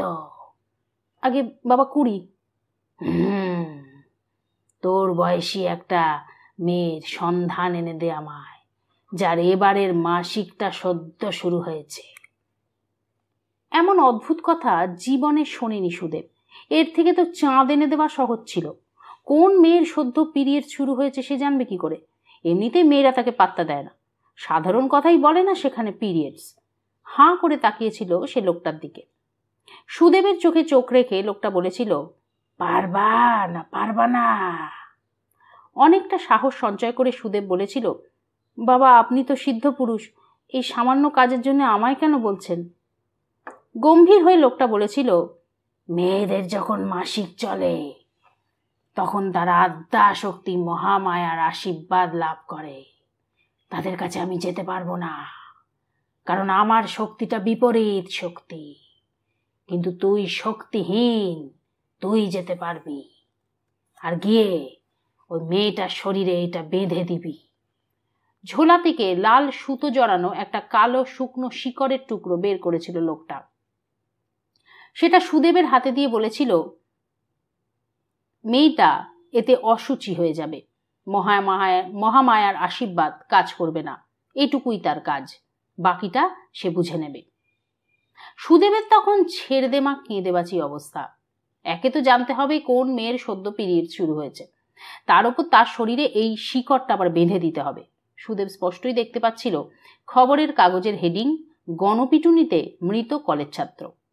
প্রতিশোধ নেওয়ার বাসনা ত্যাগ করে শিকড়টা ফিরিয়ে দিয়ে চলে আসবে বলে সবে মনস্থির করেছে সুদেব, তখনই ভয়ঙ্কর কথাটা বলেছিল লোকটা। বলেছিল, তোর হাতে 2 দিন সময় আছে, যদি আমার এই কাজটা করে দিস তোর সব মনোবাসনা পূর্ণ করব। আর যদি কাজটা করতে না পারিস বা কাউরে নিয়ে কিছু বলিস, তোর জিভটা ছিঁড়ে ফেলবো, চিরকালের মতো বোবা হয়ে যাবি। ভূতগ্রস্তের মতো স্টেশন থেকে বেরিয়ে এসেছিল সুদেব। সে বুঝতে পারছিল খুব বড় একটা ফাঁদে পড়ে গেছে, কিন্তু এই জাল কেটে বেরোবার সাধ্য তার নেই। পাশাপাশি আর একটা সম্ভাবনাও তাকে লোভী করে তুলছিল। এই কাজের বিনিময়ে যদি সারা জীবনের মতন তার তোতলামি সেরে যায়, তাহলে এটুকু রিস্ক তো তাকে নিতেই হবে। এতে সে সুস্থও হবে এবং এই লোকটার হাত থেকে মুক্তিও পাওয়া যাবে। শেষমেশ লোভটাই জয়ী হলো। সুদেব ঠিক করে ফেলল, যে করে হোক এমন একটা মেয়ের খোঁজ পেতেই হবে। কিন্তু মেয়েটাকে নিয়ে লোকটা কি করবে? যা খুশি করুককে, সেটা সুদেবের মাথা ব্যথা নয়। আগে তো নিজের প্রাণটা, পরে অন্য কিছু। এইসব ভাবতে ভাবতেই সাইকেল চালিয়ে বাড়ি ফিরছিল সুদেব। পাড়ার মুখেই বাবার সাথে দেখা। হাতে 200 টাকা ধরিয়ে বাবা বলল, তোর মায়ের প্রেশারের ওষুধটা ফুরিয়েছে, আমি তাস খেলতে যাচ্ছি, তা ভেবেছিলাম ফেরার পথে নিয়ে যাব, কিন্তু তখন যদি আবার দোকান বন্ধ হয়ে যায়, তা তুই তো এখন বাড়ি ফিরছিস, ওষুধটা তাহলে নিয়ে যেত। ওষুধ কিনে টাকা মেটাচ্ছে সুদেব, তখনই পাশের কাউন্টারে এসে দাঁড়ালো মেয়েটা। শ্যামশ্রী, ডাকনাম মিতুল। এই পাড়াতেই থাকে, সুদেবদের ডিপার্টমেন্টেই পড়ে। বাবা পুলিশ বলে হেভি ঘ্যাম। এক পাড়ায় থাকে, অথচ কোনোদিন সুদেবের সাথে কথা বলেনি। সেদিন যখন মৌপিয়া তাকে হেনস্থা করছিল, এই মেয়েটাও দূরে দাঁড়িয়ে মুচকি হেসেছিল। সব দেখেছে সুদেব, কিছুই তার নজরে এড়ায়নি। খুচরো ফেরত নিয়ে সবে পেছন ফিরেছে সুদেব, তখনই মিতুলের কথাটা কানে এলো। মিতুল চাপা গলাতেই বলেছে, তবু কান এড়ায়নি তার। মিতুল প্যাড কিনতে এসেছে। এক মুহূর্তের মধ্যে পরবর্তী পদক্ষেপ ঠিক করে ফেলেছিল সুদেব। আজ কলেজে গিয়েই নিচু হয়ে পেন কুড়োনোর অছিলায় মিতুলের ব্যাগের একটা খোপে ভরে দিয়েছিল লাল সুতো বাঁধা শিকড়ের টুকরোটা। তারপর আর সে কিছু জানে না। কলেজে হাফ ছুটি হওয়ার পর সে স্টেশনে গেছিল, কিন্তু গিয়ে লোকটাকে আর খুঁজে পায়নি। সে জানেও না এই শিকড়ের সাথে মিতুলের বাড়ি না ফেরার কোনো সম্পর্ক আছে কিনা। থানায় বসে অনেকক্ষণ সময় নিয়ে কাঁদতে কাঁদতে কথাগুলো বলছিল সুদেব। এবার চোখ মুছে বলল, একটু জল দেবেন স্যার। ইন্টারোগেশন রুমে একটা চেয়ারে বসেছিল সুদেব, তার মুখোমুখি একটা চেয়ারে বসেছিল অমিয়, পেছনে দাঁড়িয়েছিল পল্লব আর সঞ্জয়। একটু দূরে অন্য একটা চেয়ারে দু হাতে মুখ ঢেকে বসেছিলেন দীপক পাল। সুদেবের কথাটা শুনে অমিয় উঠে দাঁড়ালো, পুলিশি গাম্ভীর্যে বলে উঠল, নষ্ট করার মতো সময় নেই পালদা, গেট আপ। 5 নম্বর প্ল্যাটফর্মে ফোর্স পাঠিয়ে দেখুন ওই লোকটাকে পান কিনা। যদিও পাওয়া যাবে না বলেই মনে হচ্ছে, তবু এই মুহূর্তে আমি কোনো লুপ হোল ছেড়ে যেতে চাই না, আর ওই ধনাকে আমার চাই বাই 1 আওয়ার। ক্লিয়ার? দীপক পাল উঠে দাঁড়ালেন, টুপিটা ঠিক করে স্যালুট ঠুকে বললেন, ইয়েস স্যার, আর ছুটে বেরিয়ে গেলেন ঘর থেকে। বিপন্ন বাবা থেকে এই মুহূর্তে তিনি দায়িত্ব জ্ঞান সম্পন্ন পুলিশ অফিসারে রূপান্তরিত হয়েছেন। তখনই আবার কাঁদতে কাঁদতে সুদেব বলল, আমাকে বাঁচান স্যার, ওই লোকটা আমার জিভ ছিঁড়ে নেবে বলেছে। অমিয় ঘুরে তাকালো সুদেবের দিকে, তারপরেই প্রচণ্ড এক চড়ে তাকে উল্টে ফেলে দিল চেয়ার থেকে। রাত 9টা বেজে যেতেও মিতুল যখন ফিরল না, তখনই সিদ্ধান্তটা নিয়েছিল অমিয়। এর আগেই মিতুলের ফোনের টাওয়ার লোকেশন ট্র্যাক করে দেখা গেছিল সেটা দুপুর 3টে নাগাদ কাজীপাড়ার কাছাকাছি একটা জায়গায় গিয়ে বন্ধ হয়ে গেছে। সবাই ছুটেছিল সেখানে। একটা বড় আমবাগান, তন্ন তন্ন করে খুঁজেও মিতুলের কোনো চিহ্ন পাওয়া যায়নি। অসহায় হয়ে পড়েছিলেন দীপক পাল, তাকে সামলাচ্ছিল পল্লব আর সঞ্জয়। তখনই অমিয় বলেছিল, এক্ষুনি মিতুলের সমস্ত ক্লাসমেটকে থানায় নিয়ে আসুন পালদা। মহিলা পুলিশ নিয়ে যাবেন, আমার মেয়েদেরও চাই, কাউকে বাদ দেবেন না, আর কারোর বাবা মাকে আসতে দেবেন না। বলবেন কথা বলা হয়ে গেলেই আমরাই ওদের বাড়ি পৌঁছে দিয়ে আসব। আমি ওসি সাহেবের সঙ্গে কথা বলে এসপি সাহেবের থেকে স্পেশাল অর্ডার পাস করাচ্ছি, আপনি রেডি হন। থানার বাইরে ভিড় করেছিল 50 জন উদ্বিগ্ন ছেলে মেয়ে। তাদের এক এক করে জেরা করা শুরু করেছিল অমিয়। জেরা বলা ভুল, সোজা কথায় থ্রেট করছিল তাদের। পদ্ধতিটায় কাজ হলো সে তো দেখাই যাচ্ছে। এখনো 15 ছেলে মেয়ে বাকি, তার আগেই ভয় পেয়ে সুদেব সবটাই বলে দিয়েছে। অমিয়র ঘরে বসেছিল ওরা 3 জন। দীপক পাল ফোর্স নিয়ে ধনার খোঁজে বেরিয়েছেন। ইতিমধ্যে বারাসাত থানায় আরও একটা মৃতদেহ উধাও হয়ে যাওয়ার অভিযোগ জমা পড়েছে।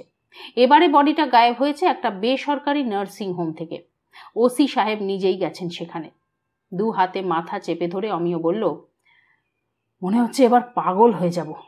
একদিকে এই বডি উধাও, তার মধ্যে আবার মিতুলের হারিয়ে যাওয়া। কে ওই লোকটা? সে কি মিতুলকেই টার্গেট করেছিল?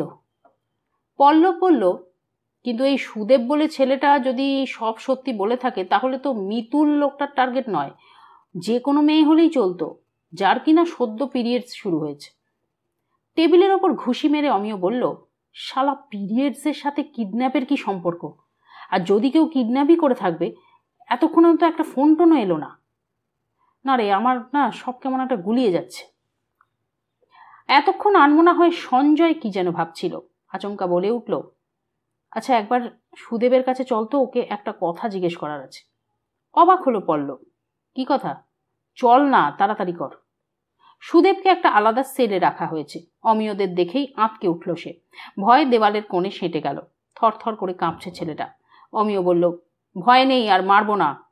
সঞ্জয়কে দেখিয়ে বলল, ইনি যা জানতে চাইছেন তার উত্তরটা দাও। সঞ্জয়ের মধ্যে কেমন একটা অস্থিরতা যেন কাজ করছে। সে এগিয়ে গিয়ে সুদেবকে বলল, আচ্ছা ভালো করে মনে করে দেখো তো, লোকটা যখন কথা বলছিল তখন এই করবে, খাবে, যাবে এই শব্দগুলোকে কি করবা, খাবা, যাবা এমন করে বলছিল? তাছাড়া আমরা যখন করবে শব্দটা উচ্চারণ করি তখন উচ্চারণটা হয় করবে, কিন্তু এই লোকটা কি করবে এই রকম উচ্চারণ করছিল? একটু ভেবেই সুদেব হ্যাঁ সূচক মাথা নাড়ল। হ্যাঁ স্যার, কথায় একটা টান আছে লোকটার। অবাক হয়ে একে অপরের দিকে তাকালো অমিয় আর পল্লব। সঞ্জয়ের অস্থিরতাটা যেন আরো বেড়েছে। সে আবার বলল, আচ্ছা তুমি তো লোকটাকে কাছ থেকে ভালো করে দেখেছিলে? সুদেব মাথা নাড়ল। হ্যাঁ স্যার। আচ্ছা লোকটার একটা হাতের 2টো আঙুলে কি ন্যাকড়া জড়ানো ছিল?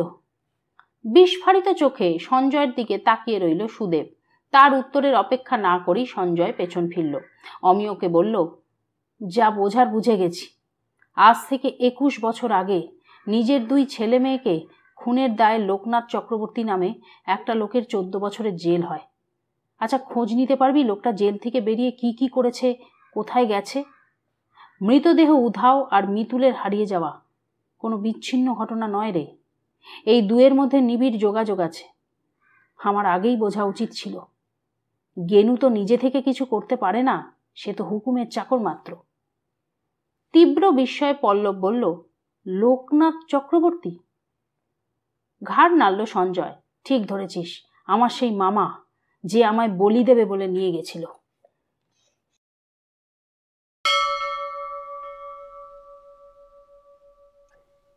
মানুষ অজ্ঞান হয় হঠাৎ করে, কিন্তু জ্ঞান ফিরে আসার প্রক্রিয়াটির মধ্যে একটা মন্দ মন্দ ছন্দ আছে। নিঝুম বোধহীনতা থেকে অনুভূতিমালার দিকে যাত্রাটি মন্থর। যেভাবে সন্ধে হলে পাহাড়ের ঢালে একটি দুটি করে আলো জ্বলে ওঠে, ঠিক সেভাবেই একটু একটু করে জ্ঞান ফিরে আসছিল মিতুলের। প্রথমেই তার ভয়ানক তৃষ্ণা বোধ হলো। গলাটা যেন মরুভূমির মতো খটখট করছে। তারপর সে অনুভব করল তার পায়ের আঙুলে ঝিঝি ধরে গেছে। সে পা নাড়াতে চাইছে, কিন্তু পারছে না। তারপরেই এই বর্ণময় জগৎকে দেখবার প্রবল বাসনা হলো তার। খুলে গেল বন্ধ হয়ে থাকা আঁখি পল্লব দুটি, আর আশাভঙ্গের যন্ত্রণায় এক তীব্র ঝাঁকুনি খেল সে। আলোর প্রত্যাশা করেছিল মিতুল, কিন্তু সে দেখল তার সামনে এখন নিশ্চিম নিশ্ছিদ্র অন্ধকার। এই অন্ধকারটাই মিতুলকে চুলের মুঠি ধরে আধো অচেতনতা থেকে চেতন করে তুলল। আর সম্পূর্ণ চেতনা ফিরে আসতেই যে অনুভূতিটি মিতুলের সমস্ত চৈতন্য গ্রাস করল, তার নাম ভয়। এক লহমায় মনে পড়ে গেল গান হারাবার আগেই প্রত্যেকটি ঘটনাক্রম। এখনো মিতুলের মনে হতে লাগলো তার সঙ্গে যা ঘটেছে তা সত্যি নয়, এটা আসলে দুঃস্বপ্ন। এক্ষুনি ঘুম ভেঙে ধর্মর করে নিজের বিছানায় উঠে বসবে আর দরজা ঠেলে উঁকি দেবে একটা হাসি মুখ। সদ্য নাইট ডিউটি শেষ করে ফিরে আসা একটা পুলিশ তাকে বলবে, তোর মা এখনো ওঠেনি, এক কাপ চা হয়ে যাক। কি মিতুল বাবা? দিনটা কিন্তু ভালোই শুরু হয়েছিল মিতুলের। ফার্স্ট পিরিয়ডে ক্লাস টেস্টের খাতা বেরোলো, তাতে সে টপ করেছে। বন্ধুরা তাই নিয়ে খাওয়া খাওয়া করে খুব লাফালাফি করছিল। তাই ক্লাস শেষ হতেই ক্যান্টিনে গিয়ে বন্ধুদের ফিশ চপ আর কোল্ড ড্রিঙ্কস খাইয়েছিল মিতুল। ক্লাসে ফিরেই খেয়াল করেছিল তার ঠিক পেছনের বেঞ্চটাতেই বসে আছে সুদেব। বড় মায়া হয়েছিল মিতুলের।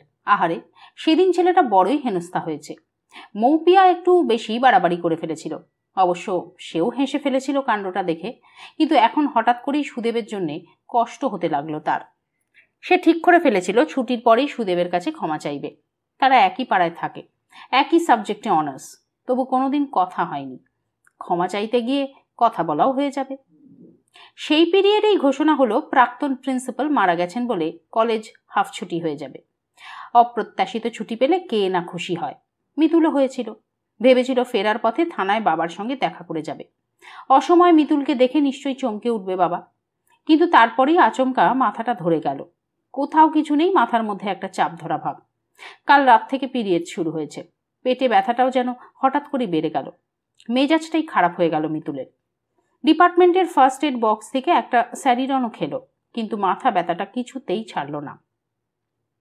দু আঙুলে কপালের রগ ধরে চুপ করে বসেছিল মিতুল। তখনই কে যেন বলে উঠেছিল, আয় আয়। চমকে উঠেছিল মিতুল। কে ডাকলো এমন করে? আশেপাশে সবাই তো যে যার মতন ব্যস্ত। তখনই আবার ডাকটা শুনতে পেয়েছিল মিতুল, এবং বুঝতে পেরেছিল আশপাশ থেকে নয়, ডাকটা আসছে তার মাথার মধ্যে থেকে। মাথার মধ্যে থেকেই কে যেন তাকে ডাকছে, অদ্ভুত সুরেলা গলায় আকুল হয়ে বলছে, আয় আয়। এমনভাবে যদি কেউ তাকে ডাকে, তার কাছে কি না গিয়ে পারা যায়? ঘোরগ্রস্তের মতো কলেজ থেকে বেরিয়ে এসেছিল মিতুল। ভুলেই গেছিল সুদেবের কাছে ক্ষমা চাওয়ার কথা, ভুলে গেছিল বাবার সঙ্গে দেখা করার কথা। মিতুল খেয়ালও করেনি তাকে দেখে ভুরু কুঁচকে উঠেছিল একজনের, বলরাম দাদু। তাদের কলেজের গেটের বাইরে সে ফল বিক্রি করে। বলরাম দাদু দুবার শ্যামশ্রী বলে ডেকেও ছিল, কিন্তু শুনতে পায়নি মিতুল। পাবে কি করে, তখন যে তার মাথার ভেতরে একটানা বেজে চলেছে, আয় আয়। হাঁটতে হাঁটতে অনেকটা রাস্তা চলে এসেছিল মিতুল। সে যদি নিজের মধ্যে থাকতো তাহলে বুঝতে পারত কাজীপাড়া ছাড়িয়ে আরো ভেতরে চলে এসেছে সে। এখানকার পথঘাট কিছুই তার চেনা নয়, কিন্তু মিতুল তো কিছুই দেখছিল না। অমোঘ সেই ডাক তাকে টেনে নিয়ে যাচ্ছিল তার নিয়তির দিকে। ঘোর কেটেছিল পেছন থেকে জামায় টান পড়ায়। চমকে তাকিয়ে দেখেছিল তার জামা ধরে টানছে একটা বছর 7-8 বাচ্চা ছেলে। বড় বড় সুন্দর দুটি চোখে একরাশ আকুতি নিয়ে ছেলেটা বলে উঠেছিল, যেও না দিদি, যেও না, বাড়ি যাও, ফিরে যাও।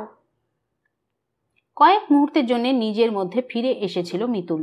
তাই তো, বাড়ি না গিয়ে এ কোথায় চলে এসেছে সে? আর কেনই বা এসেছে? কোন জায়গা এটা? নিঝুম দুপুরে, চারপাশ জনমানবহীন, মাঝে মাঝে শুধু একটা কুবো পাখি ডেকে উঠছে।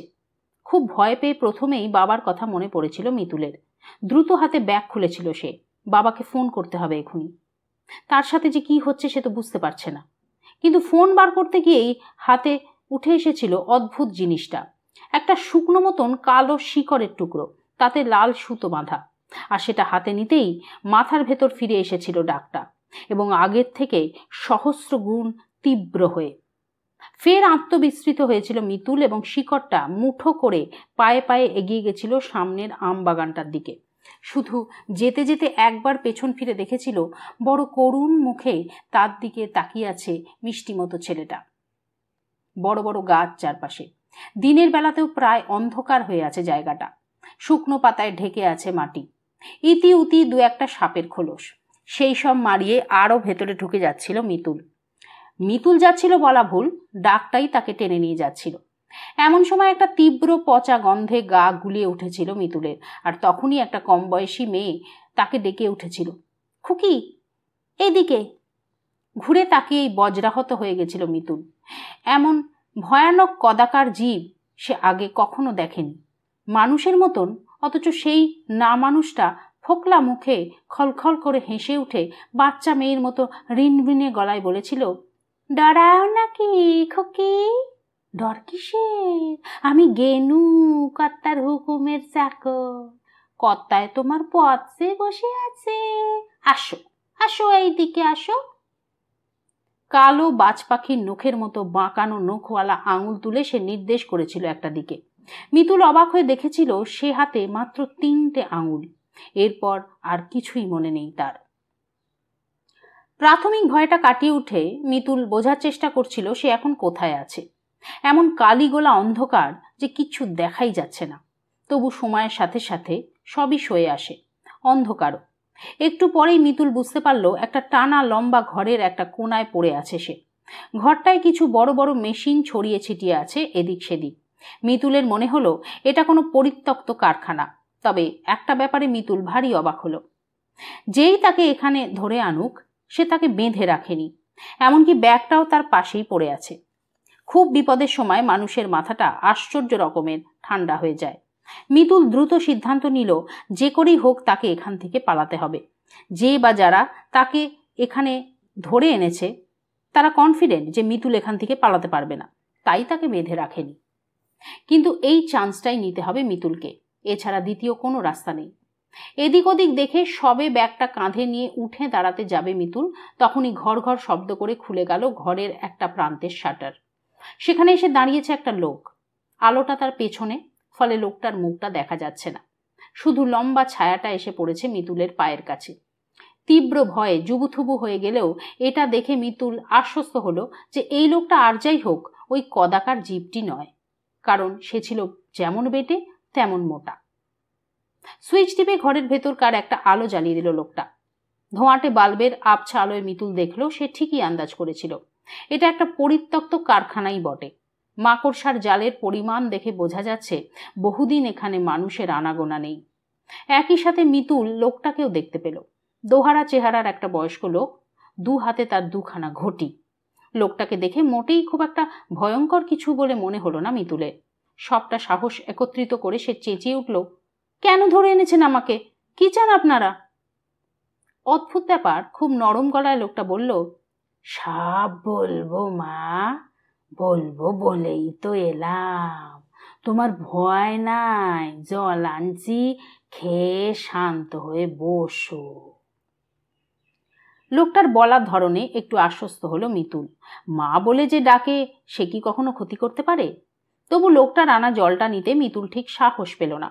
তাকে ইতস্তত করতে দেখে লোকটা হেসে বলল, ভাবছো কিছু মিশনও আছে কি না? তাই তো? না মা, কিচ্ছু মিশনও নাই। অবশ্যই আমার মুখের কথায় তুমি প্রত্যয় যাবা কেন? আমি তো অচেনা মানুষ, অচেনা মানুষের কথায় বিশ্বাস কি? কিন্তু সত্যি এ জল ভালো, এই দেখো আমি খাচ্ছি। বলে ঘটি থেকে খানিকটা জল খেলো লোকটা। তারপর ঘটিটা এগিয়ে ধরল মিতুলের দিকে। প্রবল তেষ্টায় মিতুলের বুক ফেটে যাচ্ছিল এতক্ষণ। বুভুক্ষুর মতন সব জলটা খেয়ে ফেলল সে। লোকটা সুন্দর করে হাসল। এতক্ষণে একটু শান্তি পেল সে। শান্তি পেলে তো মা? নাও, এইবার একটু সুস্থির হয়ে বসো। তোমায় কটা কথা বলার আছে, বলে নি। আবারও বলছি, ভয় পাবা না, আমি তোমার বাপের মতো। লোকটার কথা শুনতে শুনতে যেন একটু স্বস্তি বোধ করছিল মিতুল। মনে হচ্ছিল যতটা ভয় সে পাচ্ছিল ততটা ভয় পাওয়ার দরকার নেই। এই লোকটা নিশ্চয়ই তাকে সাহায্য করবে। বেশ ভারী পেতলের ঘটি। ঘটিটা মাটিতে নামিয়ে রেখে ধীরে ধীরে দেওয়াল ঘেঁষে বসে পড়ল মিতুল। লোকটার হাতে অন্য যে ঘটিটা ছিল সেটা লাল শালু দিয়ে জড়ানো। সেটা কোলে নিয়েই মাটিতে থেবড়ে বসে পড়ল লোকটা। বলল, মা গো, আমি তন্ত্র সাধনা করি, যারে বলে তান্ত্রিক। না না, বলি দেব বলে তোমারে ধরে আনিনি। তান্ত্রিক মাত্রই বলি দেয়, এ ভুল কথা, লোকের বদ রটনা। তোমার সাথে আমার অন্য একটা দরকার আছে, সবটা খুলে বললেই তুমি বুঝবা। তুমি শুনছো তো আমার কথা? মিতুল ঘাড় নাড়ল। লোকটা বলল, বেশ, মন দিয়ে শোনো। অনেক বছর আগে আমার সাধনায় একবার বাধা পড়ে। কে বাধা দিয়েছিল জানো? আমার নিজের স্ত্রী আর আমার আপন ভাগনা। কথায় বলে, জম জামাই ভাগনা, তিন নয় আপনা। এক্কেরে খাঁটি কথা মা। তারে আমি কত ভালোবাসতাম, নিজের কাছে এনে রেখেছিলাম, কিন্তু সে আমারে ঠকিয়েছিল। আর স্ত্রীর কথা তো বাদই দাও, সে নাকি ছিল আমার ধর্মপত্নী। আমারে ঠকাতে তার একটুও বাধেনি। তাদের জন্য আমার জেল হয়ে যায়, 14 বছরের জেল। আমি যখন সমাধিতে ছিলাম, পুলিশ আমারে ধরে। সমাধিতে থাকার সময় কি হয় জানো মা? তখন সব শক্তি ত্যাগ করি আধার শূন্য করতে হয়। আধারের আকার বাড়িয়ে নতুন করে বেশি শক্তি আহরণ করতে হয়। মানে ধরো, একটা কৌটোয় মুড়ি আছে, মুড়িগুলা বাইরে রেখে তুমি কৌটোটারে আর একটু বড় করে বানিয়ে নিলে, এবার তাতে বেশি মুড়ি ধরবে, তাই না মা? বাজে উদাহরণ দিলাম, রাগ করো না। আমি তো অত লেখাপড়া করিনি, ভালো কথা বলতে পারি না। তা যাই হোক, আধারটা শূন্য ছিল বলে পুলিশ আমারে ধরতে পেরেছিল, নয়তো আমারে ধরা মানুষের কম্য না। কিন্তু ওই আমার খারাপ দিন শুরু হলো।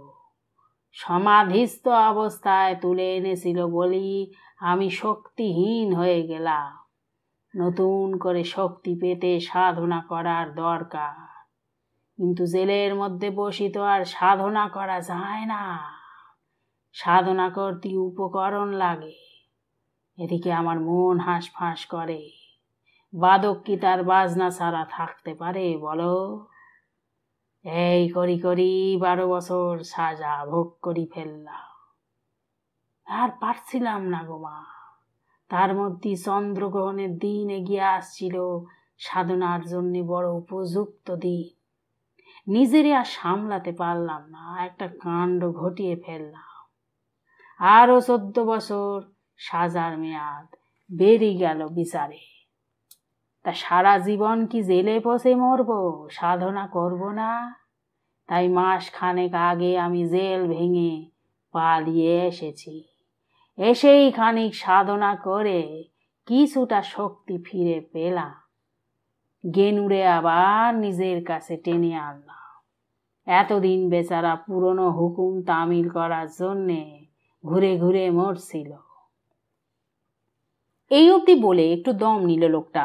বিস্ফারিত চোখে মিতুল বলে উঠল, গেনু? গেনু মানে সেই? কথা কেটে লোকটা বলল, ঠিক ধরেছ, যে তোমারে এই নিয়ে আসছে এইখানে।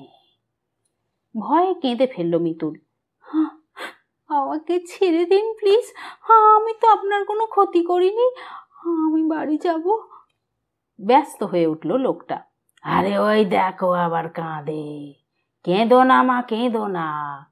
হ্যাঁ, গেনুরে ভয় পাইছো তাই না? আসলে ও তো পিচাস, তাই ও অমন দেখতি। ও তোমার কোনো ক্ষতি করবে না। আমার হুকুম ছাড়া গেনু এক পা নড়ে না। আমি যতক্ষণ আছি তোমার ভয় নাই গো মা। এই বুড়ো বাপটার ওপর একটু ভরসা রাখো।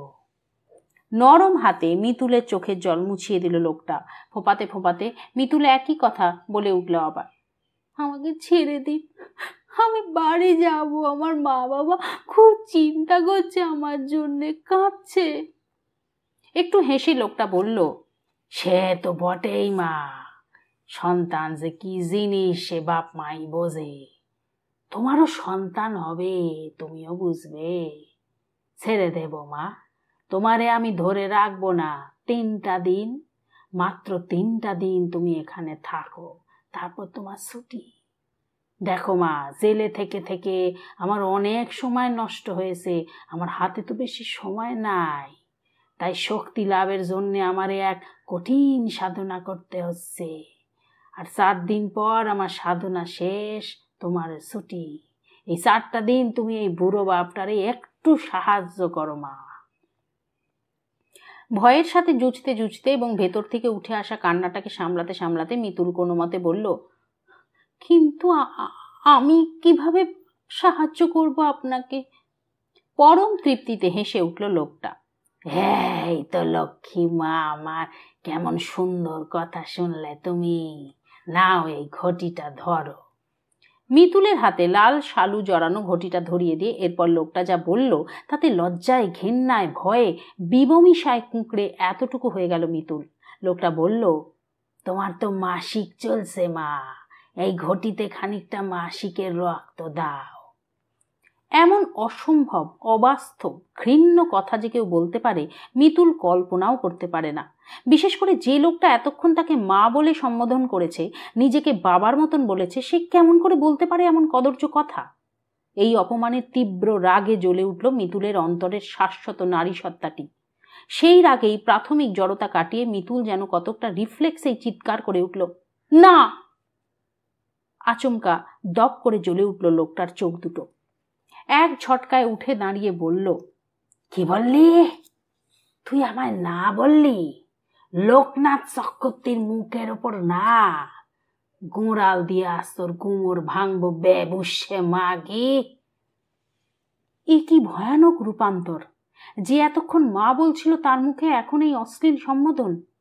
মিতুলের ষষ্ঠ ইন্দ্রিয় তাকে সাবধান করে দিল বিপদ আসতে চলেছে। যতটা বিপদ সে কল্পনা করেছিল তার চেয়েও বেশি। পায়ে পায়ে পিছিয়ে যেতে লাগলো মিতুল। জ্বলন্ত চোখে তাকিয়ে লোকটা আবার বলল, ভালোই ভালোই দিবি না গেনুকে ডাকবো? সে তোরে ন্যাংটো করলি তোর ভালো লাগবে? প্রচন্ড ভয়ে আর্তনাদ করে উঠল মিতুল। না না, এমনটা করবেন না, আমায় ছেড়ে দিন প্লিজ, প্লিজ, আমি হাত জোড় করছি। ধ্যাত্তারি নটি মাগে, বলছি আমার সময় কম, কেঁদে কেটে যাত্রা করছে। বলেই মিতুলের গালে সজোরে একটা চড় মারল লোকটা। টাল সামলাতে না পেরে মিতুল ছিটকে পড়ল, মাথাটা ঠকাস করে ঠুকে গেল দেওয়ালে। এক মুহূর্তের জন্য চোখের সামনে 4-5টা ঝাপসা হয়ে গেল মিতুলের। সে এলিয়ে পড়ল মাটিতে। মেয়েদের মাথার মধ্যে একটা বিশেষ সাইরেন আছে, শরীরের আশেপাশে কোনো পুরুষের অবাঞ্ছিত উপস্থিতি টের পেলেই সাইরেনটা বাজতে শুরু করে। সেই সাইরেনটাই ঘন ঘন বাজতে থেকে মিতুলকে আবার খানিকটা সজাগ করে তুলল। আচ্ছন্ন হয়ে থেকেও মিতুল বুঝতে পারল লোকটা উবু হয়ে বসে তার জামা তুলে প্যান্টটা খোলার চেষ্টা করছে। ভাগ্যি সে প্যান্টের বোতামগুলো কোমরের পাশের দিকে, নয়তো এতক্ষণে। আচমকা দেখতে পেল মিতুল জল খাওয়ার ফাঁকা ঘটিটা রয়েছে তার ডান হাতের একেবারে নাগালের মধ্যে। এক মুহূর্ত দেরি না করে গায়ের সমস্ত শক্তি এক জায়গায় এনে মিতুল ভারী ঘটিটা সজোরে লোকটার মাথায় বসিয়ে দিল। ঢং করে একটা ভোঁতা শব্দ হলো, আর অস্ফুট আর্তনাদ করে লোকটা লুটিয়ে পড়ল মিতুলেরই গায়ের ওপর। দু হাতে ভারী শরীরটা ঠেলে সরিয়ে মিতুল উঠে পড়ল। মাথা আর ডান দিকের কান বরাবর একটা অসহ্য ব্যথা, কিন্তু সেটাকে অগ্রাহ্য করে ব্যাগটা কাঁধে নিয়ে শাটার তোলা জায়গাটা দিয়ে ছুটে বাইরে বেরিয়ে এলো সে। চারিদিকে ভাঙা চোরা লোহা লক্কর আর বড় বড় গাছ। দূরে দূরে এক একটা সোডিয়ামের আলো জ্বলছে, তাতে যেন আরো বেশি করে অন্ধকার ঘনিয়ে উঠেছে। মিতুল জানে না সে কোন দিকে যাবে, তবু আলো লক্ষ্য করে প্রাণপণে ছুটতে শুরু করলো। তার মন বলতে লাগলো আলোর কাছে গেলেই মুক্তি। ছুটতে ছুটতে বড় কোনো গাড়ির হর্ন শুনতে পেল মিতুল, তার মানে কাছেই বড় রাস্তা। পার চলছিল না, তবু এই ভাবনাটাই যেন মিতুলের শরীরে নতুন উদ্যম এনে দিল। আরো জোরে ছুটতে লাগলো সে। সামনের রাস্তাটা দুদিকে মেকে গেছে। এক মুহূর্ত থমকে ডান দিকের রাস্তাটা ধরল মিতুল, আর একটু গিয়ে বুঝলো সে ভুল করেনি। হয়তো কারখানার গেটটা দেখা যাচ্ছে, ছোট গেটটা আবার খোলা। মুক্তির আনন্দ আষ্টে পৃষ্ঠে জড়িয়ে ধরল মিতুলকে, কিন্তু গেটের কাছে যেতে না যেতেই চেতনা অসার করে দেওয়া পচা গন্ধটা ঝাপটা মারল তার নাকে। এই গন্ধটা মিতুল চেনে। পাথরের মতন ভারী হয়ে গেল তার পা দুটো। নিদারুণ অনিবার্যতায় সে যন্ত্রের মতো পেছন ফিরে তাকালো, আর দেখল একটা গাছের গায়ে হেলান দিয়ে দাঁড়িয়ে আছে গেনু। মেয়েদের মতন ঋণ ঋণে গলায় সে বলল, সবাই কর্তারে ধোঁকা দেয়, তোমরা সবাই এত নিমক হারাম কেন খুকি?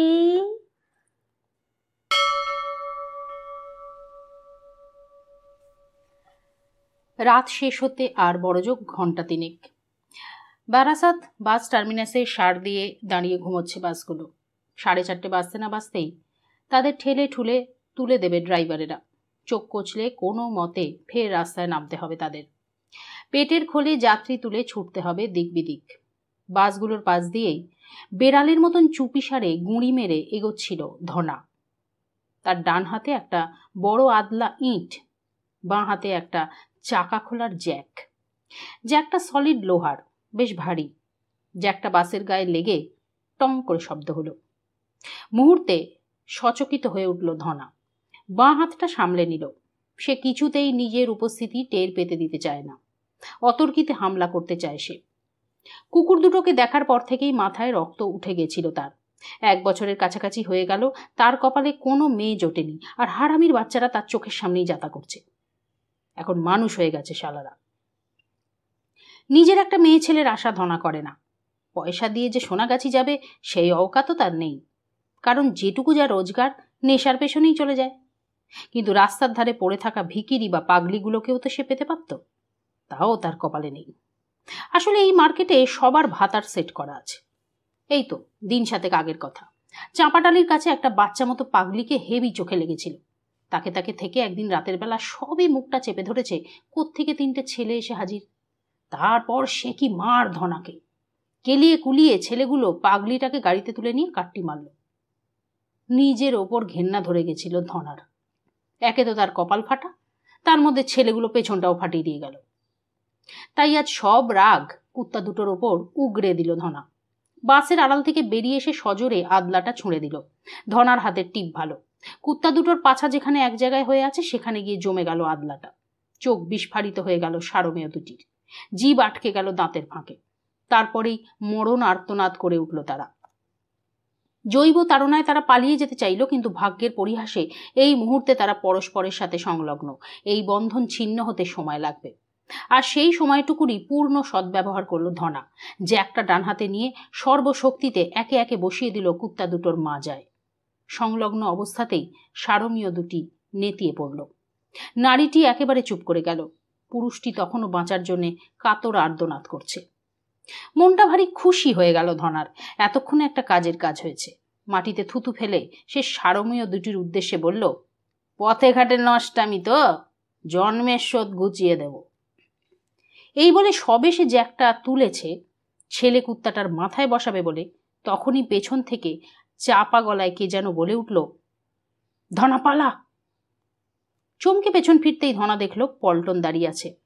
পল্টন নেশার দোস্ত। ধনা কিছু বলার আগেই পল্টন হুড়মুড় করে বলে উঠল, তোকে পুলিশ খুঁজছে, ফোর্স নিয়ে বেরিয়েছে, কলোনি মোড় আর হরিতলা পুরো ছানবিন করে ফেলেছে, যাকে পাচ্ছে র্যাম্পাট কেলাচ্ছে, এখন আবার এদিকেই আসছে। অবাক হয়ে গেছিল ধনা। পুলিশ তাকে খুঁজতে যাবে কেন? সে তো তেমন কিছু করেনি। পাছায় একটা লাথি মেরে পল্টন বলল, আবে ভাবছিস কি, ধরতে পারলে কিন্তু পেছন ফাটিয়ে দেবে, ডুব দে জলদি। জ্যাকটা ঝুঁড়ে ফেলে দৌড় লাগালো ধনা। কোনোভাবেই পুলিশের হাতে ধরা দেওয়া যাবে না। পুলিশ কোনো কথা শোনার আগেই পেছনে রুল গুজে দেয়। দিন সাতেক আগেই ধোলাই হয়েছে, এখনো গায়ের ব্যথা ভালো করে মরেনি, তার ওপর আর পুলিশের ডান্ডা খেলে দেখতে হবে না। কিন্তু কোথায় যাবে ধনা? পল্টন যা বলল তাতে সব কটা ঠেকেই তো মামারা আজকে ঢু মারবে। অন্য কোথাও লুকোতে হবে। ভাবতে ভাবতেই বিদ্যুৎ চমকের মতো মাথায় এসে গেছিল জায়গাটার কথা। বাবার আস্তানায় যেতে হবে।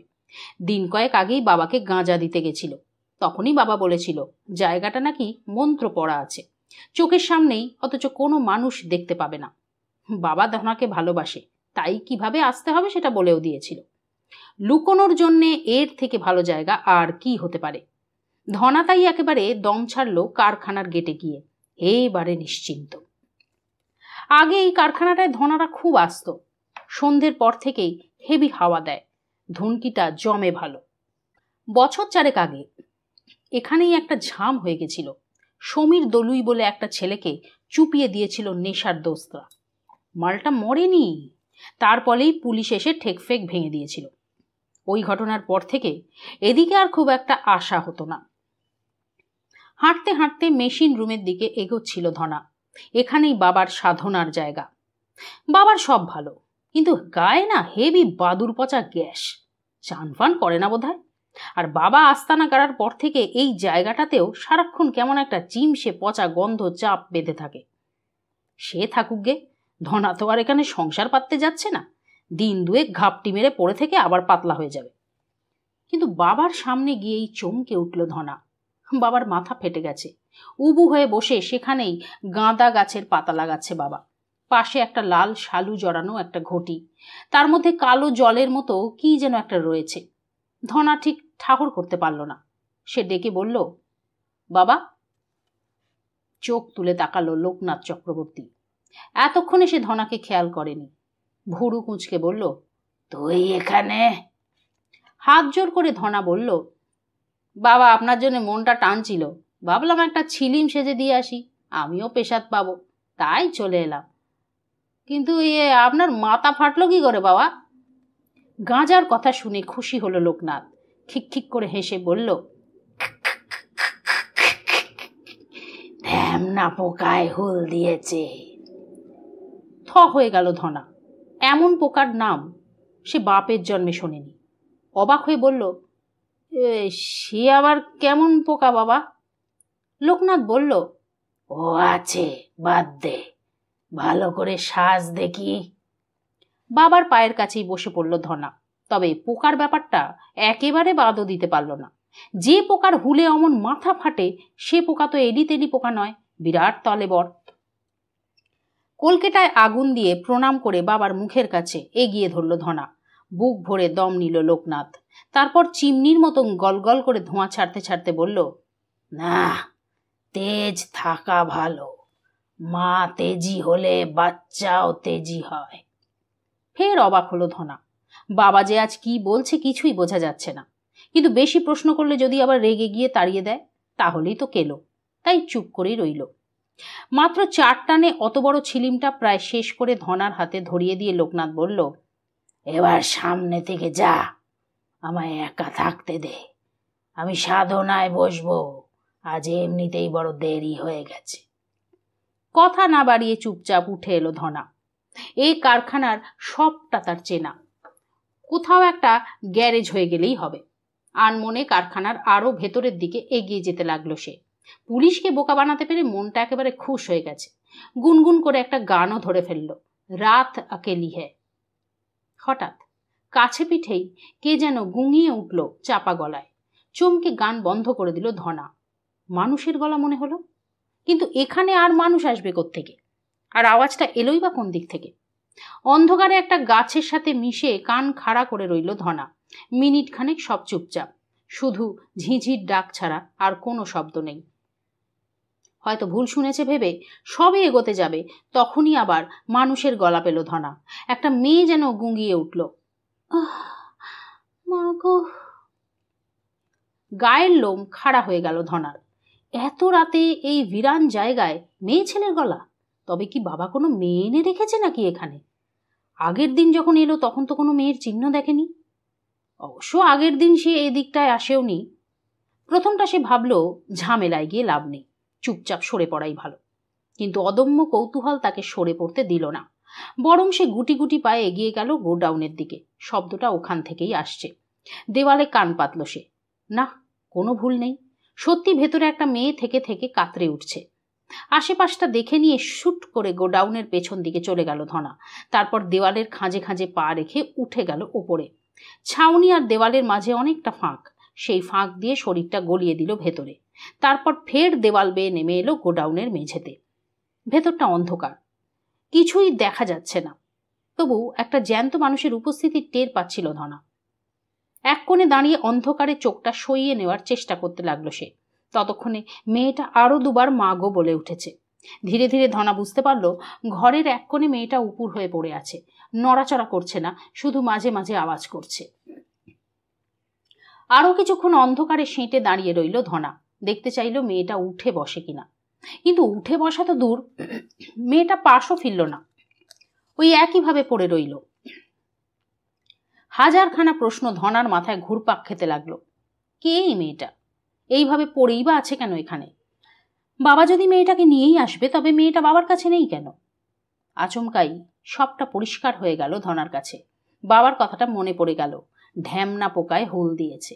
আচ্ছা, তার মানে এই মেয়েটার সাথে ধস্তাধস্তি করতে গিয়েই বাবার মাথাটা ফেটেছে। আপন মনেই হেসে উঠল ধনা। বাবার সব শুকিয়ে মুকিয়ে গেল, তবু রস মরল না, উল্টে মেয়েটাকে দিয়েছে আচ্ছা সে। তারপর বোধ হয় বাবা কেলিয়েছে, তাই এমন হয়ে পড়ে আছে মেয়েটা। হাতড়ে হাতড়ে সুইচ খুঁজে আলো জ্বালিয়ে দিল ধনা, আর আলো আসতেই সে যেন 1000 ভোল্টের শক খেয়ে ছিটকে গেল। এ কি দেখছে সে? নিজের চোখ দুটোকে বিশ্বাসই করতে পারল না ধনা। একবার ভালো করে চোখ কচলে নিল। না, ঠিকই দেখছে। মেয়েটার গায়ে জামা আছে, কিন্তু কোমর থেকে পুরোটা আর কিচ্ছু নেই। বাল্বের আবছা আলোতেও শরীরটা চকচক করছে। এই তো কোনো এলি তেলি মেয়ে না, এ যে ভদ্র ঘরের ডাঁসা পেয়ারা। ও বাবা, এ মাল বাবা কোথায় পেল? শব্দ না করে মেয়েটার দিকে এগিয়ে গেল ধনা, কিন্তু আরেকটু কাছে যেতেই থমকে গেল সে। মেয়েটার পায়ের ফাঁক দিয়ে রক্তের একটা লাইন গড়িয়ে চলে গেছে ঘরের অন্য দিকটায়। তবে কি বাবা এর মধ্যেই যা করার করে দিয়েছে? মরুকে যাগ্গে, বাবার প্রসাদ পেতে তার কোনো আপত্তি নেই। কিন্তু অন্য একটা দ্বিধায় পড়ে গেল ধনা। এই নিয়ে কোনো ঝামেলা হবে না তো? বাবার পারমিশন ছাড়া খেলে বাবা যদি আবার সাপ টাপ দিয়ে দেয়? ধনা যে একটু ভয় পাচ্ছিল না তা নয়, কিন্তু মাখনের মতো চকচকে পা দুটো তাকে টানছিল। নিজের সাথে খানিক্ষণ জুঝল ধনা, তারপর শটান এগিয়ে গেল মেয়েটার দিকে। একটানে মেয়েটাকে সোজা করে দিল। বাহ, মেয়েটার মুখখানাও তো হেভি মিষ্টি। মনে মনে নিজের ভাগ্যকে ধন্যবাদ দিল সে। ভাগ্যিস আজকে পুলিশ তাকে খুঁজছিল। চিরকাল ভদ্রঘরের মেয়েদের ওপর ধনার লোভ, কিন্তু ওপরওয়ালা যে এইভাবে ছপ্পর ফুঁড়ে দেবে সে তো ভাবতেই পারেনি। ধনা যে উল্টে দিয়েছে তাতেও মেয়েটার কোনো সার নেই। সেই শুধু মাঝে মাঝে উহ আহ মাগো এইসব করে চলেছে। সার না আসাই ভালো, চুপচাপ কাজ সেরে নেওয়া যাবে। দেরি না করে মেয়েটার জামা খুলতে শুরু করলো ধনা। চলিকে পিছে যে কি মাল ছুপিয়ে আছে ভাবতেই সে আরো গরম হয়ে গেল। কিন্তু ধ্যাত্তারি, এ জামাটা তো খোলাই যাচ্ছে না, কিভাবে আটকেছে কে জানে। নষ্ট করার মতো সময় নেই ধনার হাতে। জামা ছেড়ে মেয়েটার 2 পায়ের মাঝে হাঁটু ভেঙে বসে পড়ল সে। যেটা খোলা আছে আগে তো সেটার হিসেব নেওয়া যাক, পরেরটা পরে হবে। মেয়েটার পা দুটো তুলে সবে কাঁধের ওপর সেট করেছে ধনা, তখনই গন্ধটা পেল। 100টা মরা একসাথে পচিলেও বুঝি এত বিকট গন্ধ হয় না। পেটের ভেতর থেকে পাক দিয়ে উঠল ধনার। মেয়েটাকে ছেড়ে এক লাফে একটু সরে গিয়ে ওয়াক তুলে খানিকটা বমি করে দিল। কোত্থেকে এলো এই বিকট গন্ধটা? ভাবতে ভাবতে বাঁ হাতের চেটোয় মুখটা মুছে ঘুরে দাঁড়াতেই ভয়ে অবশ হয়ে গেল ধনা। তার ঠিক মুখোমুখি দাঁড়িয়ে আছে মানুষের মতো চেহারার এক অদ্ভুত ভয়াবহ কদাকার জীব। ধকধক করে জ্বলছে তার পাঁশুটে সবুজ রঙের মণি দুটো। তার কাছ থেকেই আসছে দম বন্ধ করা সেই পচা গন্ধটা। বাঁকানো নখওয়ালা আঙুল তুলে তীক্ষ্ণ নারীকণ্ঠে সে বলে উঠল, পুজো না হতেই তুই ভোগে হাত দিস? কর্তায় তোরে স্নেহ করে, তার এই দাম দিলি? কুত্তার মতো মরবি, যন্ত্রণার মরণ হবে তোর। ভয়ে চিৎকারটুকুও করতে পারল না ধনা, শুধু অনুভব করলো তার পা বেয়ে গড়িয়ে নামছে প্রস্রাব। ধনার গলায় পা দিয়ে দাঁড়িয়ে আছে লোকনাথ। গলার ওপর পায়ের চাপ বাড়াচ্ছে ক্রমাগত, আর মরে যেতে যেতে ধনার চোখের সামনে ভেসে উঠছে যন্ত্রণা কাতর দুটো কুকুরের মুখ, কিছুক্ষণ আগে জ্যাক দিয়ে মেরে সে যাদের মাজাটা ভেঙে দিয়ে এসেছে। গজরাচ্ছিল লোকনাথ, পথের কুকুর, কৃমিকীট, এত সাহস তোর, এত সাহস! গেনু বলল, সারি দেন কর্তা, ও মরি গেছে। ধনার নিথর দেহটার দিকে তীব্র ঘৃণার চোখে তাকিয়ে একদলা থুতু ফেলল লোকনাথ। তারপর গাছতলায় বসে গামছা দিয়ে ঘাম মুছে বলল, কাল তোর খাটনি কমলো গেনু, কাল আর মরা খুঁজতে যেতে হবে না, এই মরাটাকেই কাজে লাগিয়ে দেব। একটু জল দে তো। থপথপ করে একটা ঘটি হাতে লোকনাথের সামনে এসে দাঁড়ালো গেনু। এক নিঃশ্বাসে সব জলটা খেয়ে লোকনাথ বলল, মানুষের ওপর ঘেন্না ধরে গেল, বুঝলি গেনু? এরা বড্ড নিমক খারাপ। তুমি যতই এদের ভালো করতে যাবা, এরা তোমার পেছন থেকে ছুরি মারবে। না রে না, তার চেয়ে তুই অনেক ভালো। তুই কোনোদিন আমার বিশ্বাস ভাঙিসনি। আমি যতদিন জেলে ছিলাম আমার শেষ হুকুম তামিল করার জন্যে ঘুরে বেরিয়েছিস। আমার বউ তোরে খুব জ্বালিয়েছে আমি জানি, সেই জন্যই তো শক্তি ফিরে পেয়ে ওই শালিকে সবার আগে বন্দি করেছি। আর তোরে কেউ আর জ্বালাবে না, অনেক করেছিস তুই আমার জন্য। ফোকলা মুখে মিহি গলায় গেনু বলল, আপনি আমার মালিক, আমি আপনার হুকুমের চাকর, আপনার জন্যে আমার তো করা লাগবই কর্তা। লোকনাথ স্নেহের হাসি হাসল, কিন্তু তোরেও তো এর একটা প্রতিদান দিতে হয়। কখনো তো তোরে কিছু দিই নাই, তবে এবার দেব। গেনু অবাক হলো, কি দেবেন কর্তা? বাচ্চাদের মতো মাথা নেড়ে হাততালি দিয়ে খুশিয়াল গলায় লোকনাথ বলে উঠল, মিতুল নামে পুতুলটি, মিতুল নামে পুতুলটি। He is a monster. ঘেন্নায় মুখ কুঁচকে কথাগুলো বলে ফাইলটা টেবিলের ওপর ছুঁড়ে ফেলে দিল অমিয়। কৌতূহলী চোখে তাকালো পল্লব আর সঞ্জয়। দীপক পালের চোখ দুটো টকটকে লাল। অনেকখানি জল চোখের কোলে এসে থমকে থাকলে তবেই এমন রক্তাভা জন্ম নেয়। সেই লাল চোখ তুলে দীপক পাল জিজ্ঞেস করলেন, কি দেখলেন স্যার? মাথা নেড়ে বিষণ্ণ গলায় অমিয় বলল, গতিক সুবিধের ঠেকছে না পালদা, মিতুলের ভারী বিপদ। একবার যেন কেঁপে উঠলেন দীপক পাল। চেয়ারের হাতল শক্ত করে চেপে ধরে নিজেকে সামলে বললেন,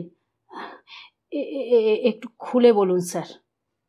সঞ্জয় বলল, হ্যাঁ অমিয়, কি দেখলি প্লিজ সবটা বল। আমি যতদূর জানি মামার 14 বছরের মেয়াদ হয়েছিল, কিন্তু হিসেব মতন সে মেয়াদ তো আজ থেকে বছর 7 আগেই শেষ হয়ে যাওয়ার কথা। তা এতদিন পরেই যদি উদয় হলো, তাহলে মাঝের 7টা বছর লোকটা ছিল কোথায়? জেলে। একসাথে চমকে উঠল পল্লব আর সঞ্জয়। সঞ্জয় অবাক হয়ে বলল, জেলে? তবে কি আবার কোনো ক্রাইম? অমিয় মাথা নাড়ল। খুন।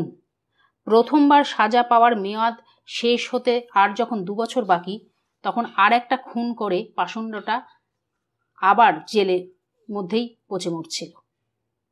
তাতে সাজার মেয়াদ আরো 14 বছর বেড়ে যায়। সঞ্জয় বলল, তাহলে তো লোকটার এখনো জেলে থাকারই কথা। হ্যাঁ, কিন্তু মাস দুয়েক আগে লোকটা জেলের 2জন গার্ডকে আহত করে পালানোর চেষ্টা করে এবং পুলিশ রিপোর্ট অনুযায়ী এনকাউন্টারে তার মৃত্যু হয়। কিন্তু সেটা তো ভুল রিপোর্ট, উত্তেজিত হয়ে উঠল সঞ্জয়। অমিয় বলল, হ্যাঁ ভুল তো, কিন্তু অমন একটা নটোরিয়াস ক্রিমিনাল নাকের ডগা দিয়ে পালিয়ে গেল, এটা জানাজানি হওয়া কি পুলিশের পক্ষে খুব সম্মানের? তার চেয়ে এনকাউন্টার শব্দটা অনেক বেশি বীরত্ব ব্যঞ্জক, তাই নয় কি? কথাটা শেষ করে একটা দীর্ঘশ্বাস ফেলল অমিয়। পল্লব বলে উঠল, কিন্তু লোকটা পরের খুনটা করেছিল কেন? মানে যাকে মেরেছিল তার সাথে কি কোনো রাইভালরি ছিল? না রে, ওসব কিছু না। তবে? উত্তর না দিয়ে দীপক পালের দিকে তাকালো অমিয়। দীপক পালও একটুক্ষণ তাকিয়ে রইলেন অমিয়র দিকে, তারপর বললেন, আমার সামনে কথাটা বলতে অস্বস্তি বোধ করছেন তাই না স্যার? ভাববেন না, বলুন। মিতুলের হারিয়ে যাওয়াটা যখন মেনে নিতে পেরেছি তখন এটাও মানতে পারবো। মিতুলকে তো খুঁজে পেতে হবে, হয়তো এর মধ্যেই কোনো সূত্র লুকিয়ে আছে। বলেছিলেন বটে, কিন্তু মেনে নেওয়াটা সহজ হলো না দীপক পালের পক্ষে। অমিয়র কথাটা শুনে কয়েক মুহূর্ত স্তম্ভিত হয়ে বসে রইলেন তিনি। তারপর এই প্রথমবার ঝরঝর করে কেঁদে ফেললেন। পাগলের মতো মাথা নাড়তে নাড়তে তিনি বলতে লাগলেন, না না, এ হতে পারে না স্যার, এ হতে পারে না। মানে মিতুলের দেহের ওপর বসে কেউ সব সাধনা করবে, এ হতে পারে না। একটা রাত পার হয়ে গেল স্যার, ওই লোকটা এতক্ষণে মিতুলকে... কথাটা শেষ করতে পারলেন না দীপক পাল। তার হেঁচকি উঠতে শুরু করলো।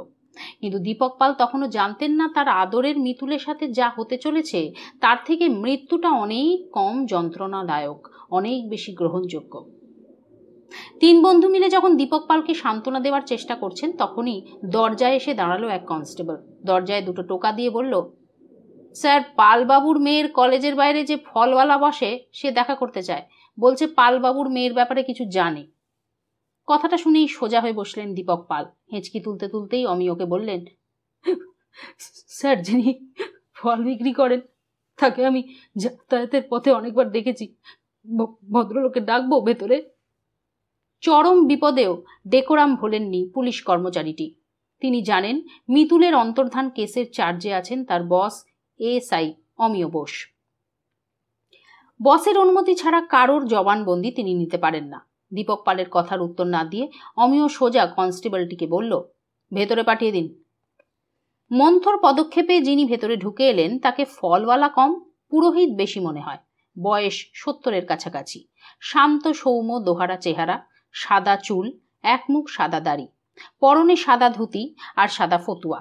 তাকে চেয়ার এগিয়ে দিলেন দীপক পাল। বসুন। চেয়ারে বসে হাত জোর করে ভদ্রলোক বললেন, নমস্কার। আমার নাম বলরাম চট্টোপাধ্যায়। আমি দিনের বেলা গভর্নমেন্ট কলেজের গেটে ফল বিক্রি করি আর সন্ধেবেলায় 12 হাত কালী মন্দিরে পুজো করি। আমি মায়ের নিত্য সেবক। পল্লব আর সঞ্জয়ের চোখাচোখি হলো। পল্লবের জানতে ইচ্ছে করছিল জীবিকার এমন অদ্ভুত কম্বিনেশনের কারণ কি, কিন্তু সেটা জিজ্ঞেস করার আর সুযোগ পেল না। তার আগেই অমিয় মূল প্রসঙ্গে ঢুকে পড়ল। কখন জানতে পারলেন মিতুলকে পাওয়া যাচ্ছে না? বলরাম বললেন, আজকে কলেজে এসে। তবে শ্যামশ্রী দিদিভাইয়ের ডাকনাম যে মিতুল তা আমি জানতাম না। আমি শুনেছিলাম ওর বাবা বারাসাত থানায় পোস্টেড, তাই ছুটে এসেছি। ওর বাবার সাথে একটিবার কি দেখা করা যায়? দীপক পাল কিছু বলার আগেই চোখের ইশারায় তাকে থামিয়ে দিয়ে অমিয় বললেন, আমি এই কেসের চার্জে আছি, আপনার যা বলার আপনি আমাকে বলুন। ম্লান হেসে বলরাম বললেন, আপনাকে বলতেও আমার কোনো আপত্তি নেই, তবে আমি যা বলবো তা হয়তো আপনি বিশ্বাস করবেন না। আমি বিশ্বাস করব না, অথচ মিতুলের বাবা করবেন? আপনি তো নিশ্চয়ই জানেন, অসুখ যখন খুব বাড়াবাড়ি হয় তখন ঘোর নাস্তিকও চরণামৃত নিতে আসে, তাবিজ কবচ পড়ে নিরাময়ের চেষ্টা করে। উনি তো বাবা, যে কোনো উপায়ে মেয়েকে ফিরে পেতে চাইবেন, তাই আমার কথা বিশ্বাস করবেন। আচ্ছা বেশ, আপনি বলুন না কি বলতে চান, তারপর ভেবে দেখা যাবে আপনার কথা বিশ্বাসযোগ্য কিনা। একটা দীর্ঘশ্বাস ফেলে বলরাম বললেন, দেখুন, গুরুর আশীর্বাদে আমি সামান্য কিছু ক্ষমতা আয়ত্ত করেছিলাম, কিন্তু চর্চার অভাবে সেসব ধরে রাখতে পারিনি। তবু মাঝে মাঝে পুরনো বিদ্যা চলকেই ওঠে। গতকালও তাই হয়েছিল। শ্যামশ্রী যখন কলেজ থেকে বেরোচ্ছিল তখন ওকে অস্বাভাবিক রকমের ফ্যাকাশে লাগছিল। মনে হচ্ছিল কিছু যেন ওকে টানছে, যেন একটা অশুভ ছায়া ও শরীরের ওপর লেপ্টেছিল সূক্ষ্ম রেশমি কাপড়ের মতো। আমি বার দুয়েক ওকে ডেকেও ছিলাম, কিন্তু ও শুনতে পায়নি। তারপর ভেবেছিলাম হয়তো আমারই ভুল হয়েছে, কিন্তু আজ যখন এসে শুনলাম ওকে খুঁজে পাওয়া যাচ্ছে না, তখনই বুঝলাম আমি ভুল দেখিনি। বড় আফসোস হচ্ছে আমার, কেন যে চর্চাটা ছেড়ে দিলাম। যদি চর্চাটা থাকতো তাহলে হয়তো আমি মনের ভুল ভেবে ঘটনাটাকে উড়িয়ে দিতাম না, বিপদটাকে আটকাতে পারতাম। শ্যামশ্রী বড় লক্ষ্মীমন্ত মেয়ে। নিজেকে আর ধরে রাখতে পারলেন না দীপক পাল। হাত জোর করে বলে উঠলেন, ঠাকুরমশাই, আমি শ্যামশ্রীর বাবা। একটা কথা বলবেন শুধু, আমার মেয়েটা বেঁচে আছে তো? চমকে উঠলেন বলরাম। উঠে দাঁড়িয়ে দীপক পালের হাত ধরে বললেন, ছি ছি, এমন অলক্ষণে কথা কেন বলছেন? মায়ের ওপর বিশ্বাস রাখুন, শ্যামশ্রীর কিচ্ছু হবে না। ধরা গলায় দীপক পাল বললেন, বিশ্বাস রাখতেই চাই ঠাকুরমশাই, আমি মনে প্রাণেই বিশ্বাস করতে চাই আমার মেয়েটা কিছু হয়নি, অসুস্থ আছে, ভালো আছে। আমি বিশ্বাস করতে চাইছি ও আবার ফিরে আসবে, আমাকে বাবা বলে ডাকবে, কিন্তু মন তো মানছে না। আমরা জানতে পেরেছি যে লোকটা ওকে ধরে নিয়ে গেছে সে একজন তান্ত্রিক, ওই সব সাধনা করে। একটা গোটা রাত কেটে গেছে ঠাকুরমশাই, আমার মেয়েটাকে এতক্ষণে সে মেরে ফেলেনি তো? আর তো কণ্ঠে বলরাম বললেন, না না, এ সম্ভব নয়, এ অসম্ভব। অমিও এতক্ষণ চুপ ছিল, এবার একটু ইতস্তত করে বলে উঠল, আপনি এত কনফিডেন্টলি কি করে বলছেন? দৃঢ় কণ্ঠে বলরাম বললেন, বলছি তার কারণ আমি জানি এত তাড়াতাড়ি শ্যামশ্রীর মৃত্যু নেই। যেন মাঝ সমুদ্রে একখানি কুটো দেখতে পেয়েছেন দীপক পাল ব্যগ্রভাবে জিজ্ঞেস করলেন, কিভাবে ঠাকুরমশাই, মানে কিভাবে জানলেন আপনি? ম্লান হাসলেন বলরাম। হে, আমার অভ্যেস বলতে পারেন। আমার কাছে যারাই ফল কিনতে আসে নেহাতি কৌতূহলের বশে আমি তাদের হাতের রেখাগুলো লক্ষ্য করি। তাদের কিছু বলি না, এমনিই দেখি। আমি শ্যামশ্রীর হাতও দেখেছি, ওর আয়ুরেখা তো এত ক্ষুদ্র নয়। পল্লব বলে উঠল, আপনি হাতও দেখতে পারেন? মৃদু ঘাড় নাড়লেন বলরাম। তারপর দীপক পালের দিকে তাকিয়ে বললেন, আপনার মেয়ে যে বিপদের মধ্যে আছে তা নিয়ে কোনোই সন্দেহ নেই, কিন্তু তবু আমি আপনাকে বলছি আপনার মেয়ে বেঁচে আছে। বৃদ্ধের দুহাত জড়িয়ে ধরলেন দীপক পাল। আপনার কথা যেন সত্যি হয় ঠাকুরমশাই, একটাই অনুরোধ, এতটা যখন উপকার করলেন আর একটু করুন। আমার মেয়েটাকে কিভাবে খুঁজে পাবো একটু বলে দিন। আমরা গোটা এলাকা তন্ন তন্ন করে খুঁজেছি, কিন্তু কিচ্ছু পাইনি, এমনকি কোনো সূত্র অবধি পাইনি। ধনা বলে একটা পাতাখোরের সাথে ওই তান্ত্রিকের খানিকটা জানাশোনা ছিল, কিন্তু ওই ধনা ছেলেটিও যেন কাল রাত থেকে উবে গেছে। আপনি কিছু একটা ব্যবস্থা করুন ঠাকুরমশাই। মাথা নাড়লেন বলরাম। অসহায় গলায় বলে উঠলেন, আমার যদি সে ক্ষমতা থাকতো তাহলে আপনাকে বলতে হতো না, কিন্তু আমার শিক্ষা সম্পূর্ণ হয়নি। এই পথের অন্ধিসন্ধি আমি জানি না। আর যে শ্যামশ্রীকে লুকিয়ে রেখেছে সে কোনো সাধারণ তান্ত্রিক নয় বলেই মনে হচ্ছে। আমার সাধ্য নেই তার অবস্থান নির্ণয় করার। তবে অমিয়রা চারজন একসাথে বলে উঠল, তবে? তাদের চিন্তিত মুখের ওপর একবার দৃষ্টি বুলিয়ে বলরাম বললেন, একজন আছেন যিনি চাইলেই আপনাদের সাহায্য করতে পারেন, তবে চাইবেন কিনা তা আমি জানি না। অমিয় বলল, কে তিনি? আমার গুরু শ্রী নীরেন্দ্রনাথ ভাদুরী। তিনি এই গভর্নমেন্ট কলেজেরই সংস্কৃতর অধ্যাপক ছিলেন। 25 বছর হলো রিটায়ার করেছেন। সমস্ত প্রাচীন শাস্ত্র তার একেবারে নখদর্পণে। তিনি নিজেও তন্ত্রসিদ্ধ। বহু গোপন ও জটিল তন্ত্র সাধনা সম্পর্কে তার অগাধ জ্ঞান। আমি যেটুকু যা ক্ষমতা পেয়েছিলাম সেটা তারই কৃপায়। কিন্তু আজ থেকে বছর 30 আগে রাতারাতি এই সমস্ত চর্চা তিনি বন্ধ করে দেন। এ নিয়ে কথা বলতে গেলে মারতে উঠতেন। অনেক সাধ্য সাধনা করেও তাকে আর টলাতে পারিনি। তারপর আরও গুরু ধরেছিলাম, কিন্তু মনটা আর বসাতে পারিনি। মন থেকে একবার যে গুরুর কাছে নাড়া বাঁধা হয়, তিনি ছাড়া অন্য কারুর কাছে মন্ত্র দীক্ষা হয় না। ধীরে ধীরে আমারও চর্চা কমে গেল, সবই ভুলে গেলাম। ব্যাকুল গলায় দীপক পাল বললেন, মিতুলের এমন বিপদ শুনলেও কি তিনি সাহায্য করবেন না? মাথা নাড়লেন বলরাম। জানি না, একটা সময় পর্যন্ত অনেকেই অনেক সমস্যা নিয়ে তার কাছে যেত, কিন্তু তিনি সবাইকেই ফিরিয়ে দিতেন, বলতেন ও আমি ছেড়ে দিয়েছি। দীপক পাল বললেন, আচ্ছা, মানে আপনি যদি অনুরোধ করেন তাতেও রাজি হবেন না? আঁতকে উঠলেন বলরাম। আমি? না না, দেখুন, আমার কথা ভুলেও বলবেন না। যদি জানতে পারেন আমি আপনাদের এসব বলেছি, আমাকে একেবারে জুতো পেটা করবেন। কোনোদিন আর হয়তো মুখই দেখবেন না।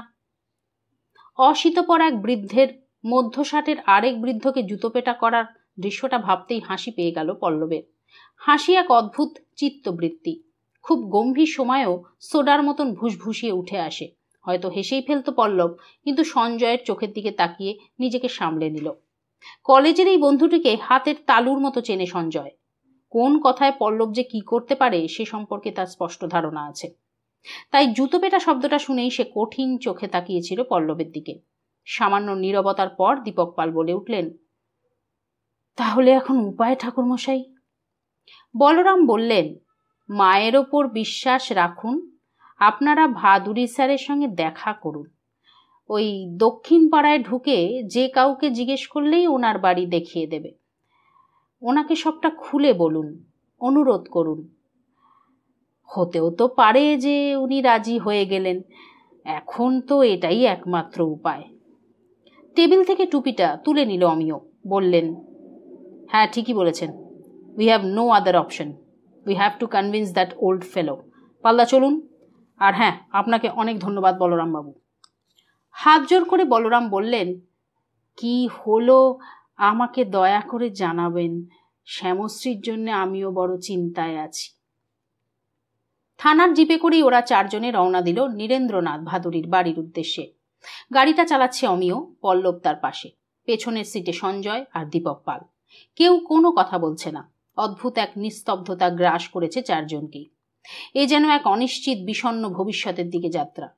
নীরবতা ভেঙে প্রথম কথাটা বলে উঠল সঞ্জয়। একটা ব্যাপার কিন্তু আমি কিছুতেই বুঝতে পারছি না অমিয়। রাস্তার দিকে চোখ রেখেই অমিয় বলল, কি ব্যাপার? মামা তো থাকতো বর্ধমানের একটা প্রত্যন্ত গ্রামে। আমার স্পষ্ট মনে আছে, আমরা বর্ধমান স্টেশনে নেমেছিলাম। তারপর আমাকে কাঁধে নিয়ে মামা টানা 1.5 দিন হেঁটেছিল।